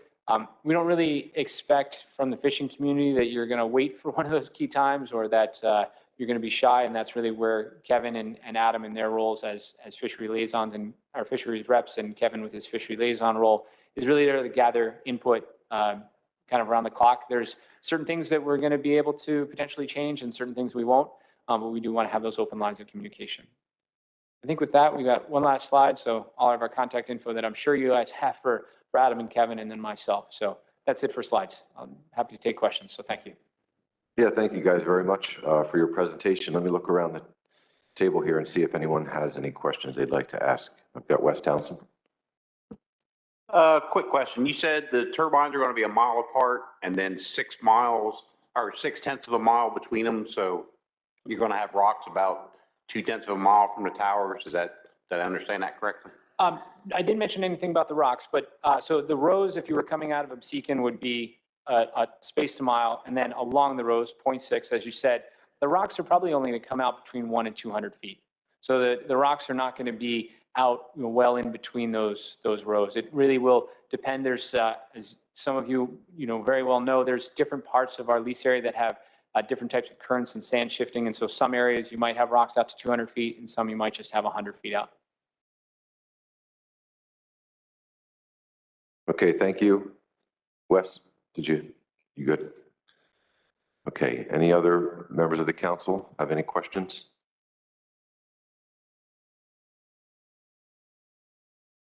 Okay, seeing none, we'll go to the public at the end. I want to make sure we get the presentations covered at this point. So thanks, guys. Thank you very much. We appreciate it and look forward to updates. Appreciate it. Okay, the last presentation for this evening is going to be an update from BOEM. We have Amanda Lefton, Director of BOEM, with us, and Brian Hooker. And I'm going to welcome you both here. And Amanda, if you're ready to go, we're all set for you. Great. Thank you so much. So as already noted, my name's Amanda Lefton. I'm the Director of the Bureau of Ocean Energy Management. Thank you so much for having me here today.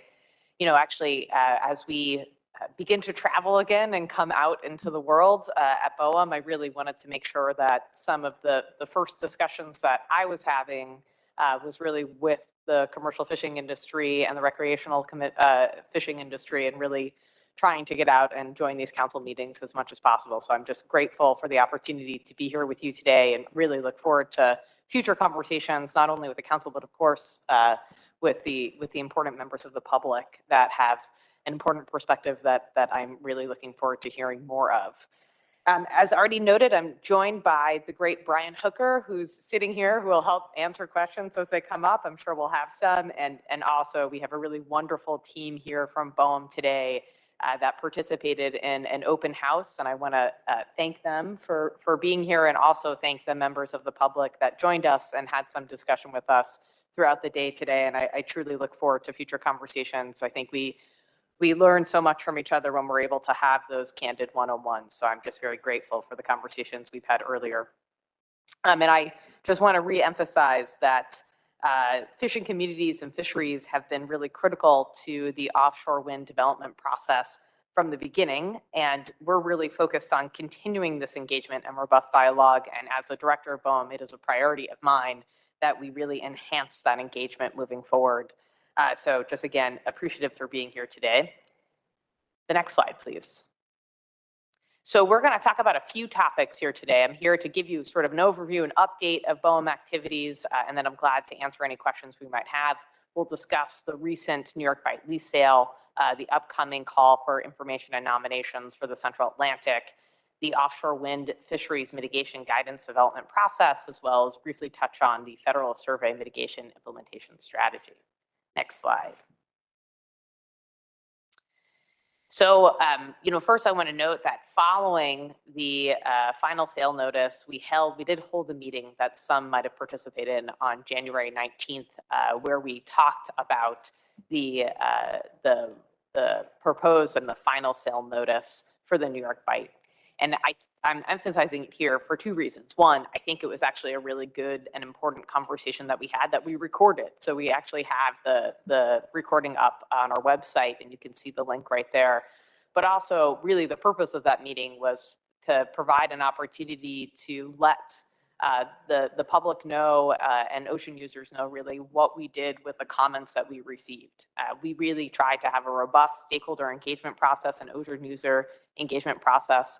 And critically, we heard a lot of important feedback through the proposed sale notice from our great federal partners at NIMS, as well as the commercial fishing industry, the rec industry, and others. So the purpose of that meeting was really to provide a summary of here's what we heard and here's how we incorporated that information into the final sale notice. Next slide. And then we held the New York Bight auction subsequently. And I think importantly, one thing that I want to emphasize going into the New York Bight is we started many years ago, as you all know, with a call for information and nomination, and then the final lease areas that were offered up to auction. actually represented an area that was 72% of the size of the initial area that we started with, which is really a reflection of what our process is of trying to identify those areas of least impact.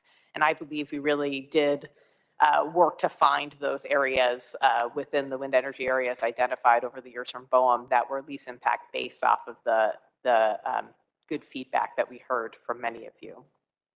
And so at the lease auction that was held from February 23rd to 25th, it was a marathon of being in conference rooms for several days. We had 14 companies participate with 6 provisional winners. There was just 1 winner per lease area. And in total, it grossed $4.37 billion. And importantly, not only is that the highest grossing competitive ocean energy lease sale in history, that money goes directly to the Treasury, not to BOEM, but straight into the Treasury, back into the American taxpayer dollars. Next slide.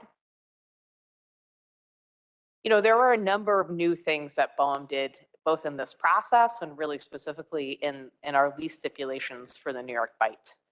So again, I already noted the work that went into trying to identify least impact areas, try to enhance our engagement and our process of working with ocean users as we identified those areas, but also explicitly included some new lease stipulations, including an enhanced engagement process with new progress reports. And I'll talk a little bit more about surface structure, layout, and orientation on the next slide, but a requirement to make every reasonable effort to establish a project labor agreement, efforts to really drive supply chain development to the United States. This is an enormous economic development opportunity, but we want to make sure that lands here in the United States. And the final leases and those stipulations can be found on our website. But I think 2 that are really important that I'll touch on here on the next slide. So that's the surface structure, layout, and orientation. So one, you know, importantly, we did require either 2 common lines of orientation or a setback, meaning if there are 2 leaseholders that have adjoining lease areas, they either have to agree on what their layout's going to be and have the same layout, or we're going to require that there's a setback. So there's essentially no occupancy allowed between those lease areas. And this is, again, you know, we have heard over the years the importance of the ability to transit through different lease areas. So we're either requiring a common layout, which is important to many ocean users, including the Coast Guard and others, or we're going to require a setback so they can't actually develop in the areas adjoining. Further, we also included just no surface occupancy throughout the different lease areas, so there's some gap in the ability to transit through. And that is essentially the New York Bight. We can move on to the next topic on the next slide, which is the Central Atlantic Call for Information and Nominations. So we started with a much larger area. So where we are is essentially what we tried to do in this process is approach things a little bit differently. We started with a large area, which encompasses really Delaware South to North Carolina. And we started with having conversations with many different stakeholders, with ocean users, with our federal partners, as well as our state partners, really front loading in the process. And the purpose of those conversations is to understand as much as we can, you know, of this area, what's your input, what's your feedback, what does this look like? So we had really discrete conversations with different groups, different stakeholders and ocean users. Next slide. Which led us to narrow what will eventually be the draft call area. And this was developed again based off of that feedback that we received. So what we did is, and I think the main things that we heard sort of in this first round of public engagement is navigational lanes, multiple fisheries and navigations, an exclusion zone for Nassau, fisheries and loggerhead sea turtle, Gulf Stream with a series of different fisheries included in those areas. So we took all of that information and developed what will be the draft call for information and nominations. And I want to emphasize something that I think is really important about the process and the purpose of the call. The purpose of the call is really another point of engagement. Really, we're starting with these processes, and we started again differently this time to have these conversations to get that feedback very early in the process. We're now moving to this stage in which we're saying, okay, we want even more engagement, even more public input, so that we can really do our best as we continue to move forward with a winnowing process to try and drive towards those areas of least impact. And I think that's something that's been very clear from the conversations that I've had so far, is that the most important thing we can do is upfront go to those areas of least impact first. And that's really, again, what this next stage in the process continues to aim to do, is to gather that information for us to do that. So you can see we're already moving in that direction. We've already winnowed from sort of that initial information area that we were looking at to now what would potentially be the draft call. Next slide. Essentially, you can see here that we've reduced it further, further refinement to the area that you can see on the map. And the next step will be further refinement and finalizing of the call area. So even before we've even published the call area for additional input and additional engagement, we've already made a series of reductions based off of really intentional engagement with a number of different stakeholders, as well as, again, our federal partners. Next slide. So here are some additional milestones where we're heading for the Central Atlantic. We held our last task force meeting, which was a virtual meeting, on February 16th. And we intend to publish the call for information and nominations a little bit later this year, ideally in May, with a 45-day public comment period. Again, we're really hoping to get feedback as this process continues. Then there's an area identification process where there'll be additional opportunities for public engagement and conversations. And then, we would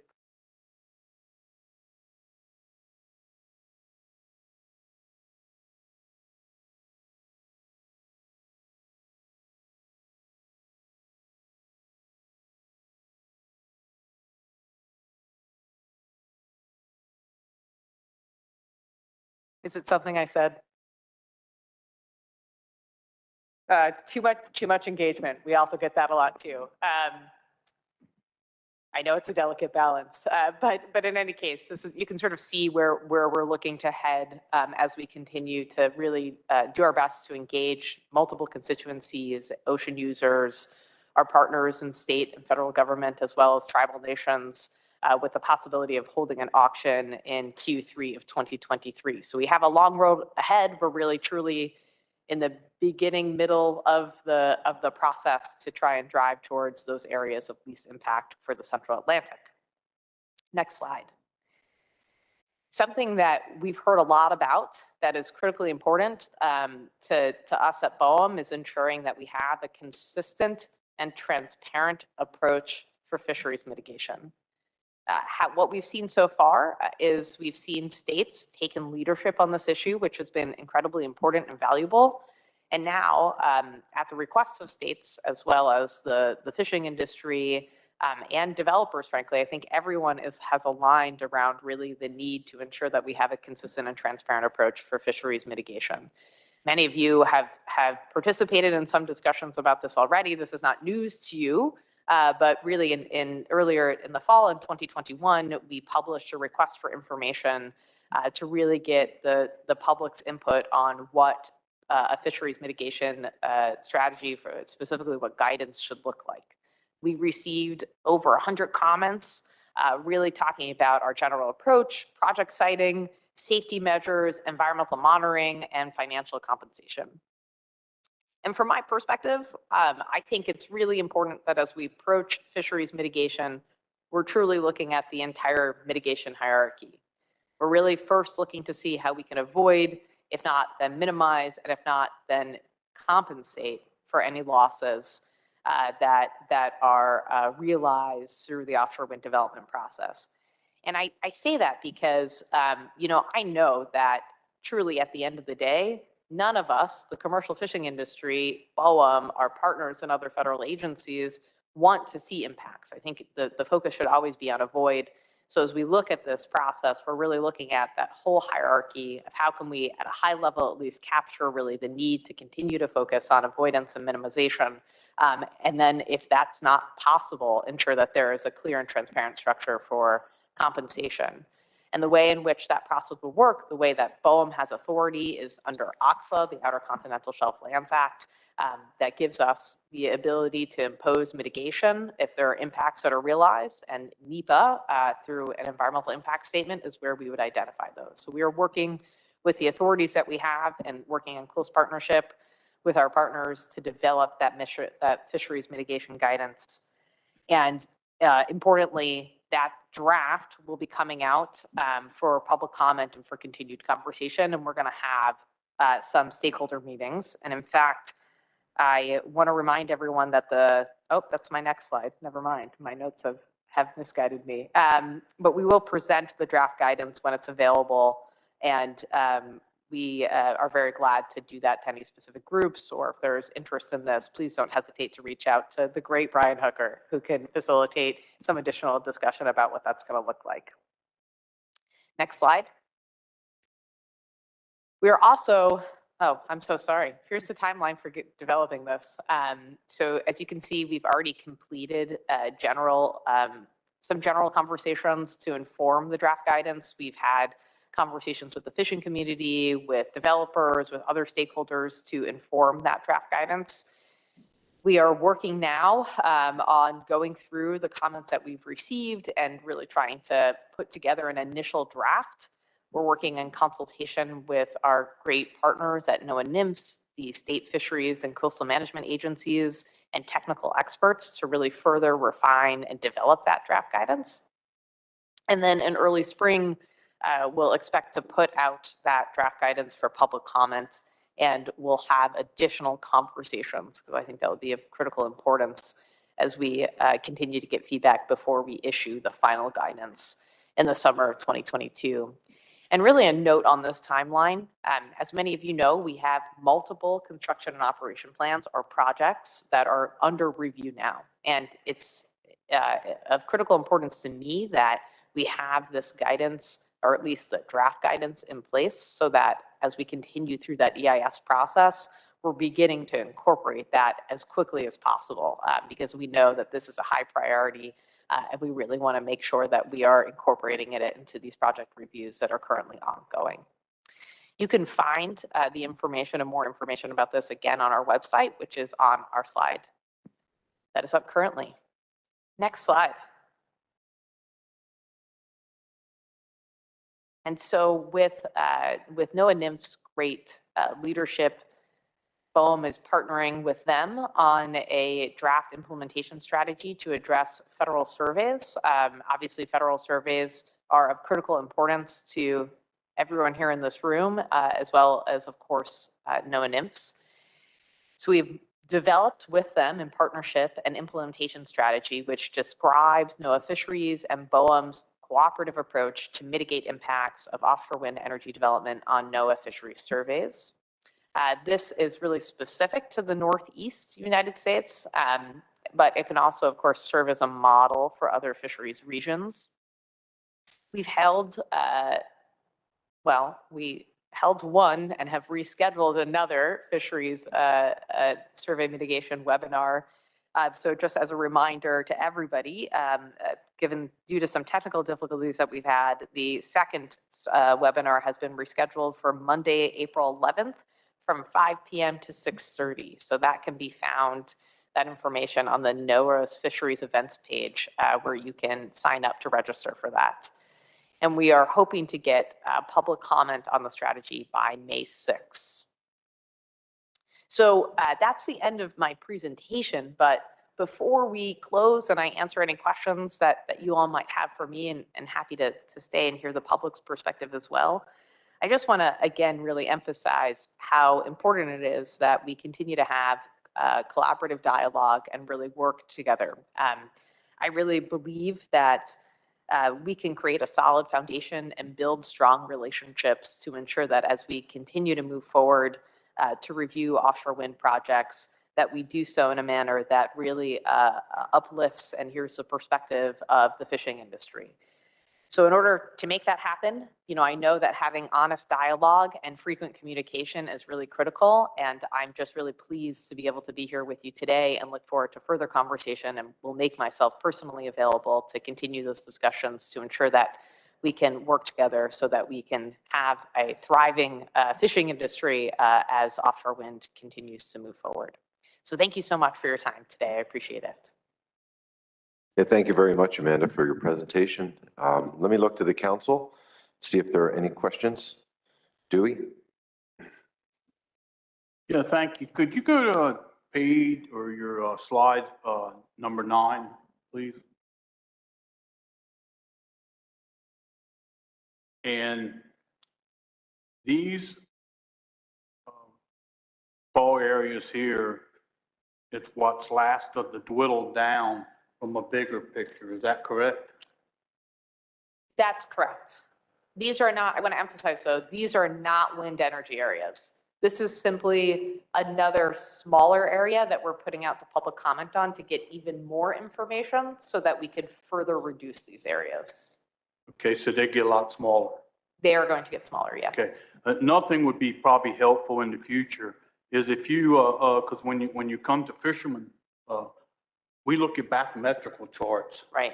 And we look at how you look at an area, where it's located and all this. And so when I look at this, it's, I see it's off North Carolina particularly, but it doesn't tell me anything about depth and stuff like that. So it'd probably be good in the future to do bathymetrical charts that NOAA has to show your fishing area and something like that. So that way people get better references about where they're located, because folks constantly don't think in that avenue when you come to present something. It would be good for that. And second of all, I also wanted to make a comment to this, is particularly, I hope this area, particularly off North Carolina, gets a heck of a lot smaller, if not go away, because, and maybe the one offshore up there north, particularly because the pelagic longline industry works in this area. And I would venture to say that probably 25% of the pelagic longline catch in the United States from Maine to Texas is caught in this area. And any type of windmill or any type of floating platform is not conducive to pelagic longline. Mm-hmm. And at the same aspect of it, if fishermen have to move or go out of business from this area, it also leads to more imports of seafood from other countries that don't play by the same conservation rules that the U.S. fisherman does. So there could be a possibility by this area in the future being leased for something or like that, could in actuality be increasing more imports of seafood from other countries, particularly the pelagic longline, that don't play by the same rules that the U.S. fisherman does. So it's a lot of aspects of it, but pelagic longline and windmills and floating gear is not conducive to each other. One has to leave. And I hope it's not the commercial fishermen that pelagic longline here in the United States. There's only probably about 60 active vessels left, and I would hate to see them go away. Thank you. Well, thank you so much for your comments. A couple of notes. One is we do actually have the maps that you're referencing on our website. This is just the map that I have for my presentation. But if you do go, you will see those there. And when we release the call for information and nominations, we'll link to those too. So you can make sure that you see them, so you can comment on those, and you'll be able to actually see the water depth and all of the information that you're seeking. But those maps are currently on our website even now in advance of those coming out. Or they certainly will be when we put out the draft call. Second, I appreciate you raising this.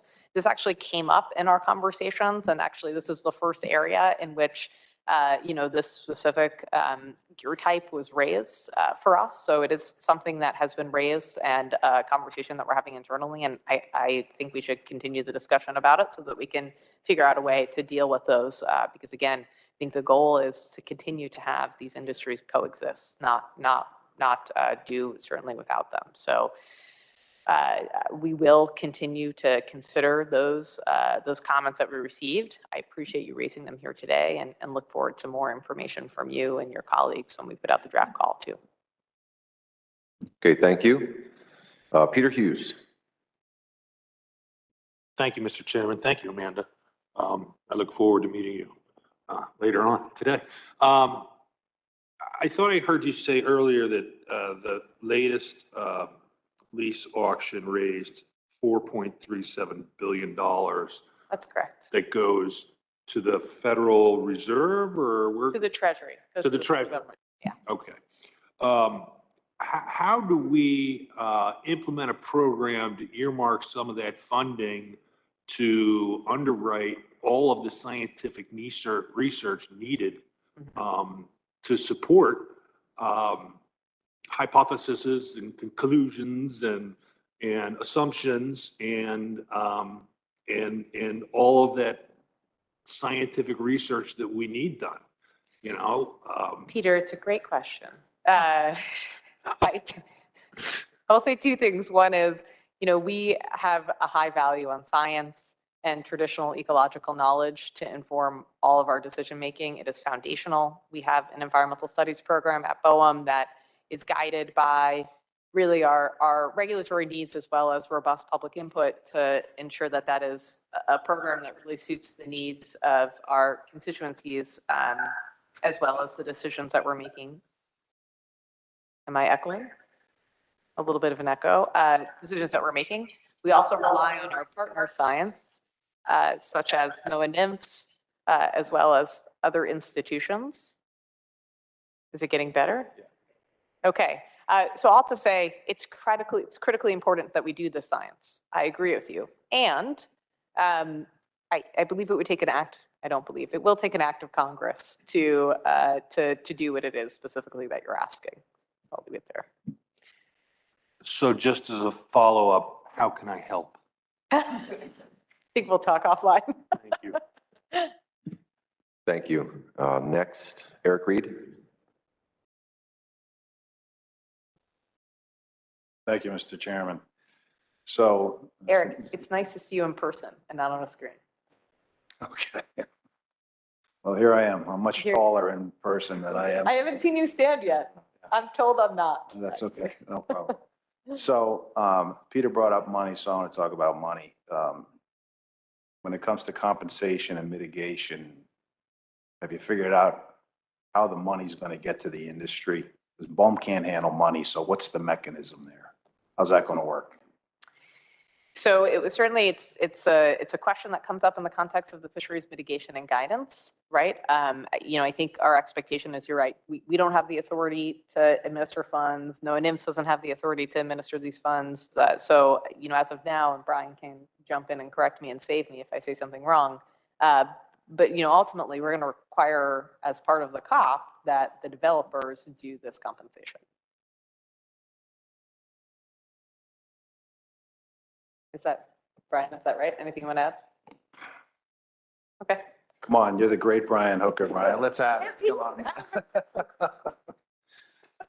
So are you saying that the developers are going to administer the mitigation and compensation package? Well, I think the concept is generally, and it's not dissimilar to what occurs now, right, with the states agreements. That is exactly how the structure has been operating. So if there is an impact that needs to be mitigated, that it is required and incumbent upon the developer to mitigate that impact. Okay, and all this whole package, it's not retroactive to wind farms that are in play or going to be in place before this is actually enacted. Is that correct? So there are two records of decision, two projects. One is Vineyard Wind 1, as we know. The other one is South Fork Wind. In both instances, there were mitigation packages from the various states that were a part of those, as well as for inclusion within the record of decision from BOEM. This guidance would be forward-looking, which is why we are working under the timeline that we are to ensure that we have this guidance in place before the next CIS. Okay, thank you for that. Next, I have Matt Cayley. Thanks, Mr. Chair, and thanks for the presentation. I appreciate it. I had a question. I was looking at slide 9, and I'm looking at the kind of the distance that you're looking to go offshore, and I was curious, are you looking to go any further than that, than what your map shows here? And I'm looking at that, and from a search and rescue standpoint, the further off we get, the more challenging it becomes. So just kind of curious to get a sense of if we're looking to go further offshore than what's depicted on slide 9. Thank you. I don't believe we're expecting to go anywhere outside of the bounds of those red lines there. So if anything, we will become more narrow, not more expansive. All right, thank you. Okay, thank you. Excuse me, Dan Farnham. Yep, thank you, Mr. Chair. Just a quick question and maybe a follow-up. I heard talk before about a navigational safety fund. Was that something that came from BOEM, or was that from the wind energy companies themselves? That was a developer or a company policy, I believe, not a project-specific policy that Ørsted presented on earlier. So yes, that's not a BOEM fund. You know, I'd like to maybe how could we ask BOEM to make that part of the requirements? I mean, to me, that's going to be pretty fundamental to any vessels, be it recreational, private, for hire, commercial, to transit these areas. And even that, as far as the fund itself, in my mind, I know you probably don't have the answer, but maybe somebody else does. Are we talking about a pair of binoculars, an AIS for a vessel, or a high-tech radar to travel through these areas? I just think maybe it should be something that should be a requirement of each company. Thank you. Thanks, Dan. And I will say that, you know, the topic areas, if you saw the topic areas that we requested comment on, and one of those was navigational issues or things you can do from a navigational perspective to mitigate the potential impact. So I think, from my perspective, I think some of the things that they're proposing kind of fits into that bucket. And again, so, you know, just to be clear, that the guidance that we're developing is guidance for developers to use in their construction and operations plan to propose to BOEM. And that's, you know, we'll kind of set a little bit of a standard for how we're reviewing those construction and operations plans. So again, with the authorities that we have, that is our hook, is the approval or disapproval of those construction and operations plans. So it's not rulemaking. We're not creating an authority that Congress didn't already give us. So that's our challenge. Yeah, and again, just to be so clear, you asked a question of how you can ask us. I think that the first answer is, as Brian noted, we already did ask that question. We have been asked. We've heard input on the importance of including something like that. That is comments that we received. And so the next step in that process is we're going to put out draft guidance again in the spring. So that's another opportunity for you to further emphasize and ask us to make sure that's a part of it. Can I clarify too? Did you ask about AIS, or am I mishearing? I'm a little tired today. No, I was just wondering, and it's probably not it's a question for the wind energy companies. I mean, what do they envision that fund, what do they envision that fund doing? I mean, are they going to supply AIS to each individual vessel to receiver for like a recreational or commercial vessel when they want to transit, you know, a wind energy area? Are they going to supply binoculars? I don't know what the fund is going to is envisioned to supply the fishing companies. And I think we're going to get an answer right now. Thank you very much. All right, just to jump in. So as I mentioned before, the ones that we established for Massachusetts and Rhode Island are particular to the commercial and charter party industries. So for commercial industry, it's radar, AIS, specifically pulse compression. I believe it's set at $10,000 per vessel for the commercial industry and $5,000 for charter and party. Assuming you have those things, you're free to get any additional upgrades that would make it safer to navigate in wind farms, plus the educational component to that. Very good. Thank you very much. Okay, thank you. Next, I have Joe Cimino. Thanks, Mike. And I just wanted to say thank you to BOEM, and as the New Jersey State Rep, I just wanted to welcome you folks here and appreciate having the open house here. This is more of a comment than it is a question. It goes back to an exchange you had, Director, with Eric Reed, and the past mitigation and compensation that has happened for a few states in an area that affected many states. And I hope, very much hope, that, you know, going forward, that all states that are impacted by these offshore areas are brought into these discussions. Okay, thanks. Yeah, absolutely. Just to, even though you didn't ask me a question, I'm going to respond anyway. And I do want to note, of course, that as we've moved forward with the guidance, we're talking frequently to the states and all of the East Coast states, in fact, including New Jersey. So there's been very robust participation from all of the East Coast states that have offshore wind off of their shores or will in the conversations surrounding what that guidance might look like. So I can say confidently that we will continue to work in that manner and appreciate New Jersey's participation in the discussions so far. Okay, thank you. If I could ask the presenters from this section of the agenda, so we had the 3 different presentations, if you guys could come back up to the table, it would be helpful. I'm going to turn now to the public, both virtual, participating virtually and here in the audience.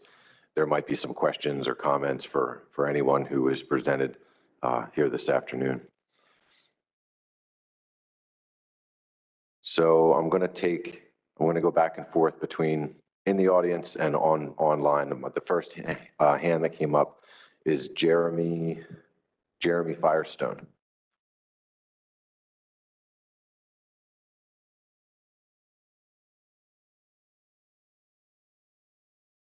Hello, can you hear me now? Yep, we got you now. Okay, thank you. Jeremy Firestone, University of Delaware. Thank you very much. This is for Director Lefton. And it follows up on some questions about the $4.37 billion, which I personally don't think is a good thing. It's sort of a large transfer of money into the federal treasury, which is ultimately going to come from ratepayers. The administration also has a big initiative on justice and distributive justice. And so my question is BOEM working to get legislation that would reorient some of those monies to deal with some of the distributive justice issues, including with commercial fishers? And we have some very good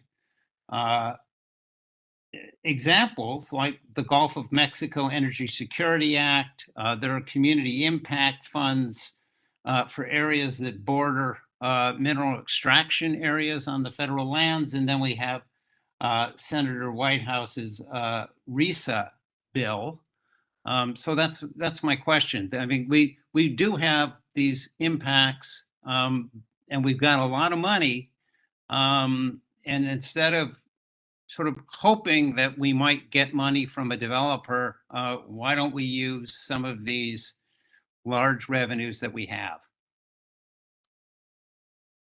Thank you for the question, Jeremy. Appreciate it. You know, I first want to say that, you know, importantly, BOEM is approaching, you know, the multiple values of this administration in everything that we can do under our regulatory authority and control. You know, the New York Bight lease sale, I think, is an excellent example in which we included, you know, really an enormous emphasis on engaging with environmental justice communities, ensuring that tribal nations are at the table. And really, the ultimate goal of the enhanced engagement for ocean users, including the commercial fishing industry as well as the rec industry, is, you know, my hope is I don't want a developer to give me a project until they've actually talked to the potentially impacted communities and ocean users so that their project design, their construction and operation plan really reflects those perspectives and truly is something that reflects the needs of those different ocean users.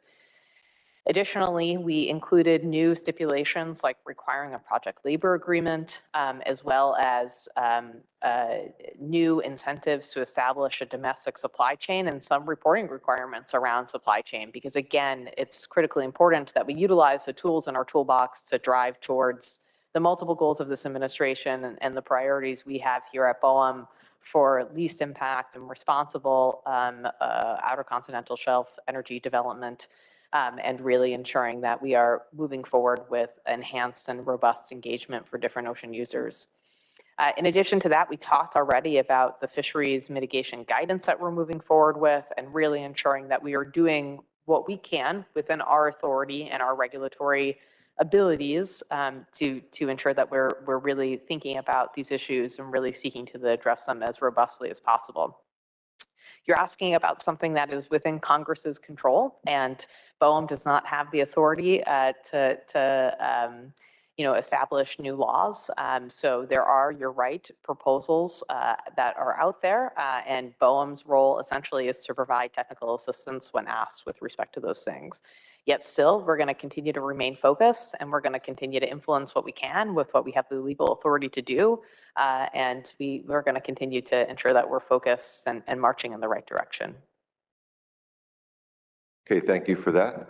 I'm going to go to the audience. I'm just going to start to the right and kind of go around the room. The gentleman in the blue sweatshirt.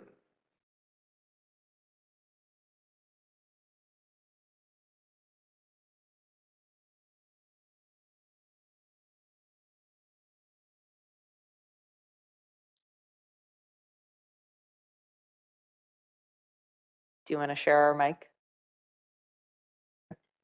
No?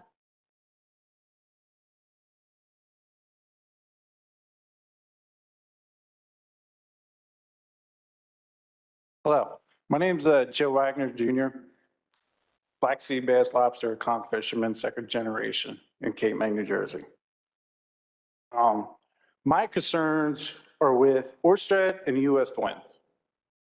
I really think the two of them need to get together with Atlantic Shores, because it sounds like Atlantic Shores has their stuff together when it comes to their survey boats, keeping track of the gear claims and everything. Because Ørsted's gear claims is a joke. Last year, they went through my gear. I lost 157 traps. The only reason I got somewhat of a payment is because I caught the vessel there at 3 o'clock in the morning, pulling 3 of my high flyers behind their boat. It's a joke. And then when I go put my claim in, they tell me, well, we need your numbers. So I give them, I work off the old Lorraine, TDs. When you put them into your computer and everything, someone else's computer, my TD numbers can be anywhere up to half a mile off if you put them in someone else's computer. So, and then they tell me it wasn't their boats.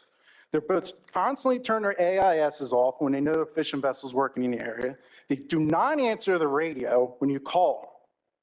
Just as the 23rd of March, I had an issue with the US Wind vessel. It is all documented. The Coast Guard is actually the one that made official complaint because the Coast Guard got involved because I was on 16 so much calling them and they refused to answer. The New Jersey Fish and Game Wardens vessel actually put their vessel between my gear and their windmill boat, survey boat, to stop them, to make them turn off my gear, which is another joke. We shouldn't have to be doing this. We shouldn't have to be putting my life, my crew's life, to try to stop them from ruining our gear. Another thing, no one has said anything about the sea fans. I brought it up to BOEM a little bit earlier and everything. They said there's plans in effect. Both the skipjack program is littered with them. There's other corals, the other small life, but they're killing the bottom. You know, and they go back on the gear claims with Ørsted. Against that wall, I'd have a set of gear. In the middle of this room, my father would have a set of gear. Against that wall, I have another rig. I go in there, all 3 of our rigs are gone. Ørsted said, well, we'll pay you for the one, your 2 rigs, but your father's rig that's dead center in the middle between your rigs, it wasn't our boat. What kind of joke is that? The rigs are not even, they're 20 feet off of each other. We're fishing buoy to buoy with tight on a hang. And they go in, rip right through the gear. Well, we'll pay you for your two. And then they tell my father, one of their fishing liaisons tells my father on the phone and everything, when I was in the truck with them taking them back to the airport, well, maybe your son took your rig. There's no accountability of Ørsted and their gear loss. They let their boats run amok. Last year, after they tore through my gear, I was coming out of the skipjack area. Where's Ørsted's boat?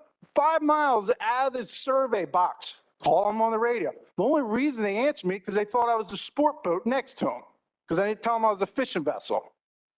I asked them what they're doing. Oh, we're actively surveying. Can you give us a 2-mile buffer behind our boat? Okay, well, I'm a fishing vessel. Then I announce that I'm a fishing vessel. Radio silence. Then I tell them there's gear 1/4 mile to your south where you're heading. Radio silence. I call the fishing liaison. Well, I don't know why they're out of there. They shouldn't be in that area. I have no answers. No, and then weeks go by, I have nothing said back to me. Go there, our gear's gone. But they're outside the lease box. They shouldn't have been there, so it's on us because their AIS is off also. Because as soon as I said I was a fishing vessel, guess what happens? Their AIS gets turned off. It's constantly, and I'm not the only fisherman that is constantly having this issue with them. Thank you. Appreciate the comment. Sorry for the frustration. I'm going to go next to Bonnie Brady, and then we'll come back to the room again. Go ahead, Bonnie. Hi, can you hear me, Mike? Yeah, I hear you. Okay, great. This comment is directed towards Ms. Lefton. Ms. Lefton, I'm Bonnie Brady, the Long Island Commercial Fishing Association. I do need to correct you regarding the compensation mitigation regarding the South Fork Wind Farm. Both the Rhode Island wind energy area and then what became the Rhode Island, Massachusetts wind energy area, the only 2 states that were required to have federal consistency review over those projects were Rhode Island and Massachusetts. And as such, they were the only 2 states that were involved in any compensation, negotiation, and mitigation. New York received 0. The commercial fishing industry that fishes within the Cox's Ledge area, that fishes within the 56-mile cable that then is planning on coming onto the beach in Wainscott, received 0. Regarding the Vineyard Wind project, even though in some cases NIMS did not even show any landings for an entire year in an area where our fleet, depending on the year, can make 40 to 60% in the summer on squid in that area. We had no negotiation, no mitigation. We were thrown a bone along with a couple of other states that also did not have a geographic location destination. And New York wasn't even aware that fishermen fished in the area until the, I believe it's 60-day requirement to appeal for a GLD had passed. Thank you. Thanks, Bonnie. We've talked about this before, and I think it's a really important example of why BOEM is moving forward with the fisheries mitigation guidance that we are, and we look forward to continuing to receive your comments and work with you as that moves forward in advance. As you well know, there are multiple projects off of the state of New York, and we're really looking forward to having this fisheries mitigation guidance in place to ensure that we've got the right process moving forward. Because as you well noted, there are states that have different kinds of authority, New York being one that was not able to pursue it. So thanks I'm going to again for your just comments. interrupt you for a second, forgive me, but we should not be the redheaded stepchild that gets tossed to the curb. So Bonnie, that's Anything why that we're happens moving should forward happen with the fisheries retroactively. mitigation guidance that we are, so that the fisheries mitigation guidance will apply to all projects, and it will be irrespective of states. I Well, certainly hear you, and I appreciate Did you the not tell feedback, which is Mr. why Reed we're that moving that, forward with this. but moving forward doesn't retroactively help the states that have gotten thrown under the BOEM bus? Thank you. Thanks for your feedback. Appreciate it. All right, thanks, Bonnie. Okay, back to the audience. Jimmy?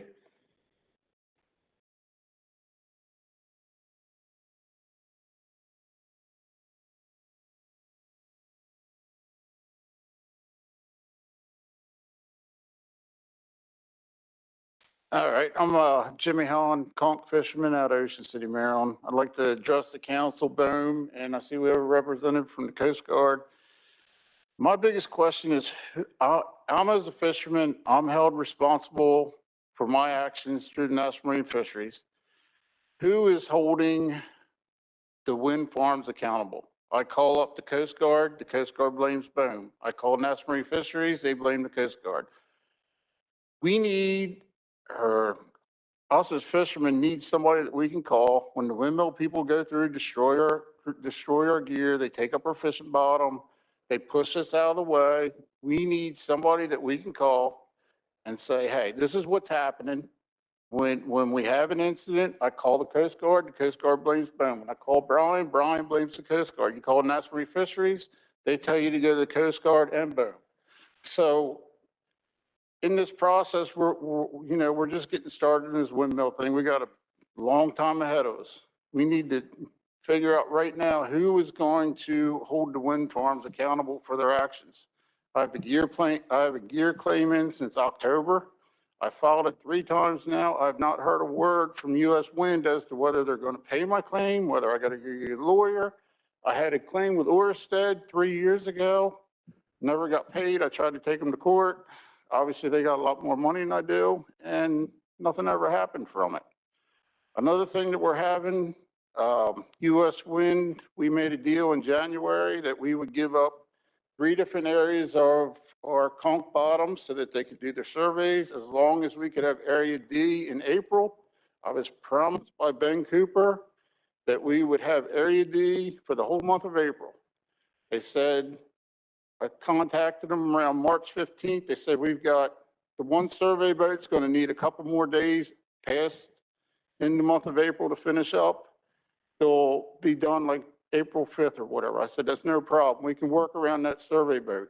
On March 25th, they came out with a new plan where they're starting a survey area that goes from the beach to 5 miles offshore, and it's for the next 6 weeks. That's our entire conch season. We're going to lose our entire conch season. Orsted has a new survey that they never told anybody about that covers 10 miles of beach.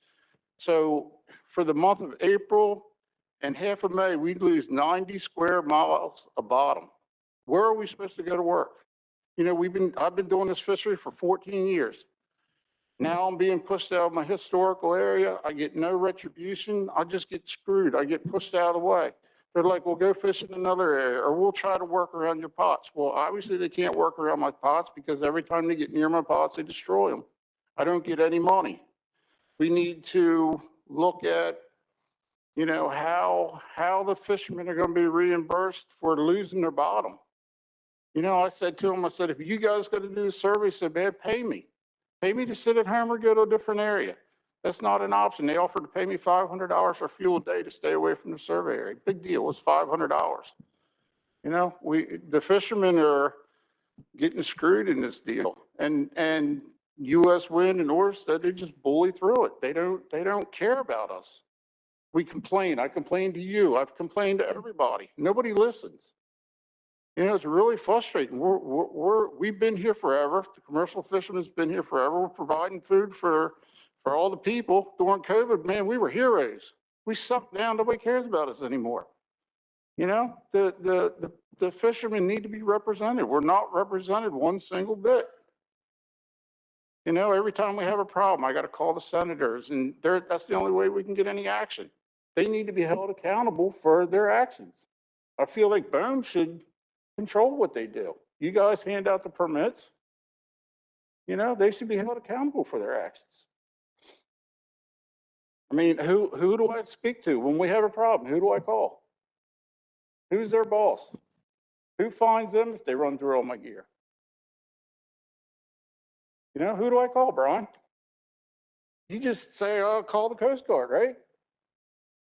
Yeah, so I call the Coast Guard. The Coast Guard says call BOEM. So it's a great big circle and nothing ever happens.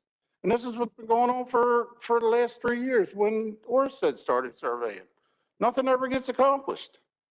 Why don't I do this, Jimmy? I have a few more people that want to speak, and it seems to be clear if what you're saying is accurate to the circular cycle of gathering information. Why don't I work with Chris and his staff that are working on this wind development, and we can try to get back to you through the state directors.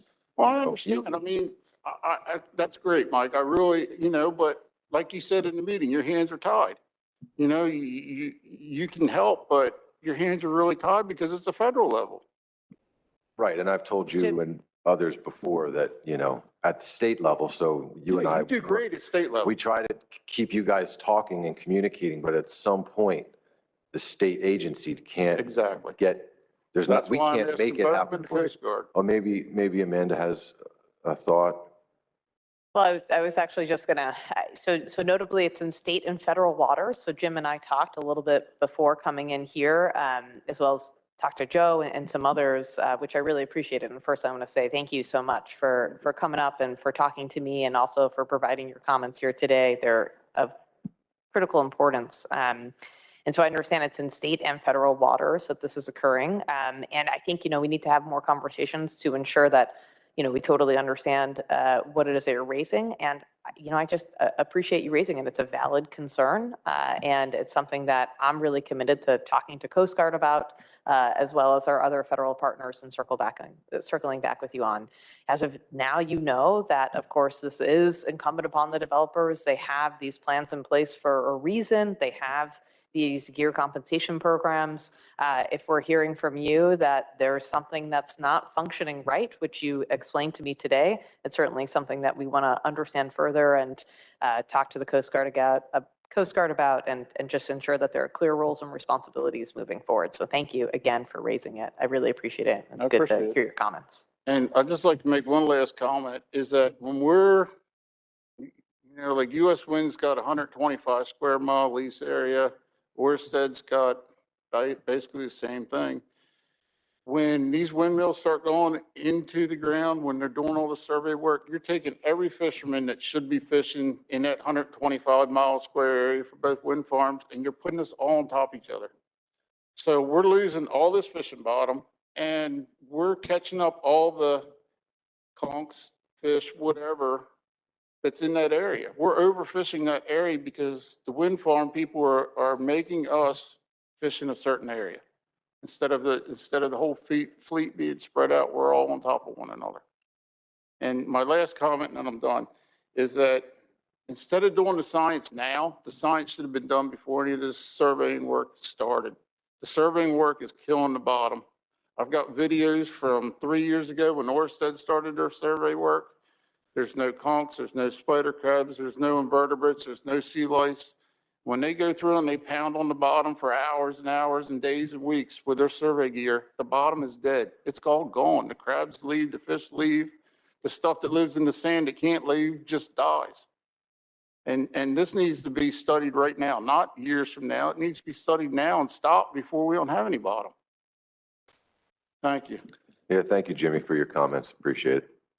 Okay, I'm going to take two more comments. I have Megan Lapp online, and then Fred, I saw your hand. We'll come to you, and then we're going to wrap things up for the day. So go ahead, Megan. Thank you, Mr. Chairman. Can you hear me? Yep. Awesome. Megan Lapp, Seafreeze. This question is for Ms. Lefton.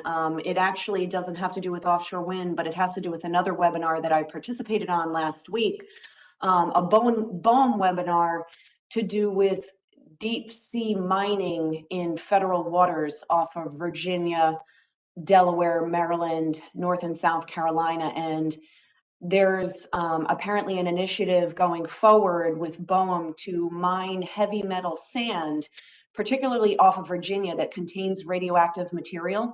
There were discussions about radioactive material permits and the potential for suspended radioactive sediment in the water column, which is extremely concerning.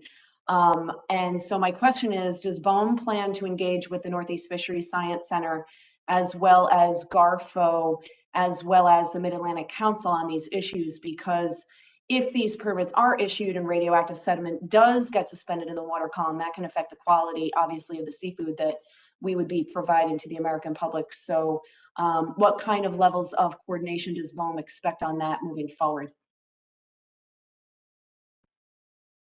Well, thank you so much for the question. I think that my general answer is that, we, first, we are a regulatory agency, so we don't actually perform that activity. We regulate those activities. BOEM's, core program areas include energy as well as mineral resources. So you're referencing mineral resources. Often things like sand and gravel are used for things like beach renourishment.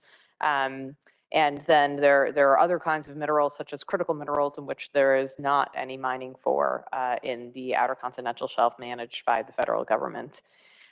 When we move forward with these things, we do NEPA, we follow the National Environmental Policy Review Act and perform environmental impact statements in which there is the opportunity for cooperating agencies to participate. And BOEM always seeks to coordinate heavily with our federal and state partners, as well as tribal nations in the review of any individual projects.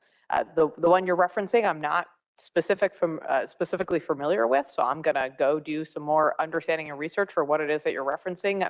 Maybe I'm just maybe I just might have missed it if you sort of described the title of it, but I'd be happy to look into it more. But I think no matter what, our intention will always be to collaborate with other agencies and ensure that there is a robust environmental review, which would of course consider those impacts that you've referenced.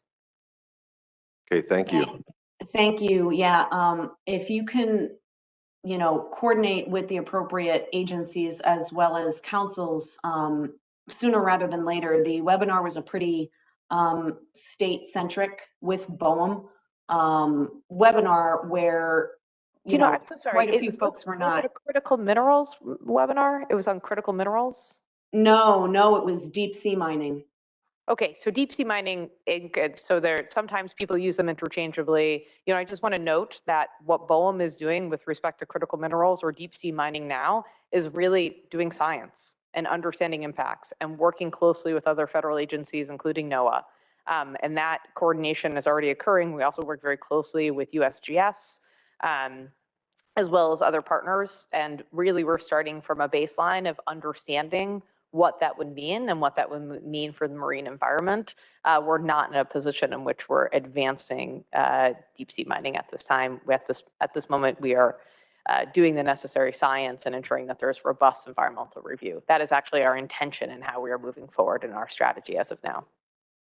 Yeah, so if you could include fisheries science in that as well as NIPS and EFH consultations, that would be very useful early on. Thank you. No, NOAA is at the table. Okay, thank you. Okay, we're going to go to one last comment. Fred?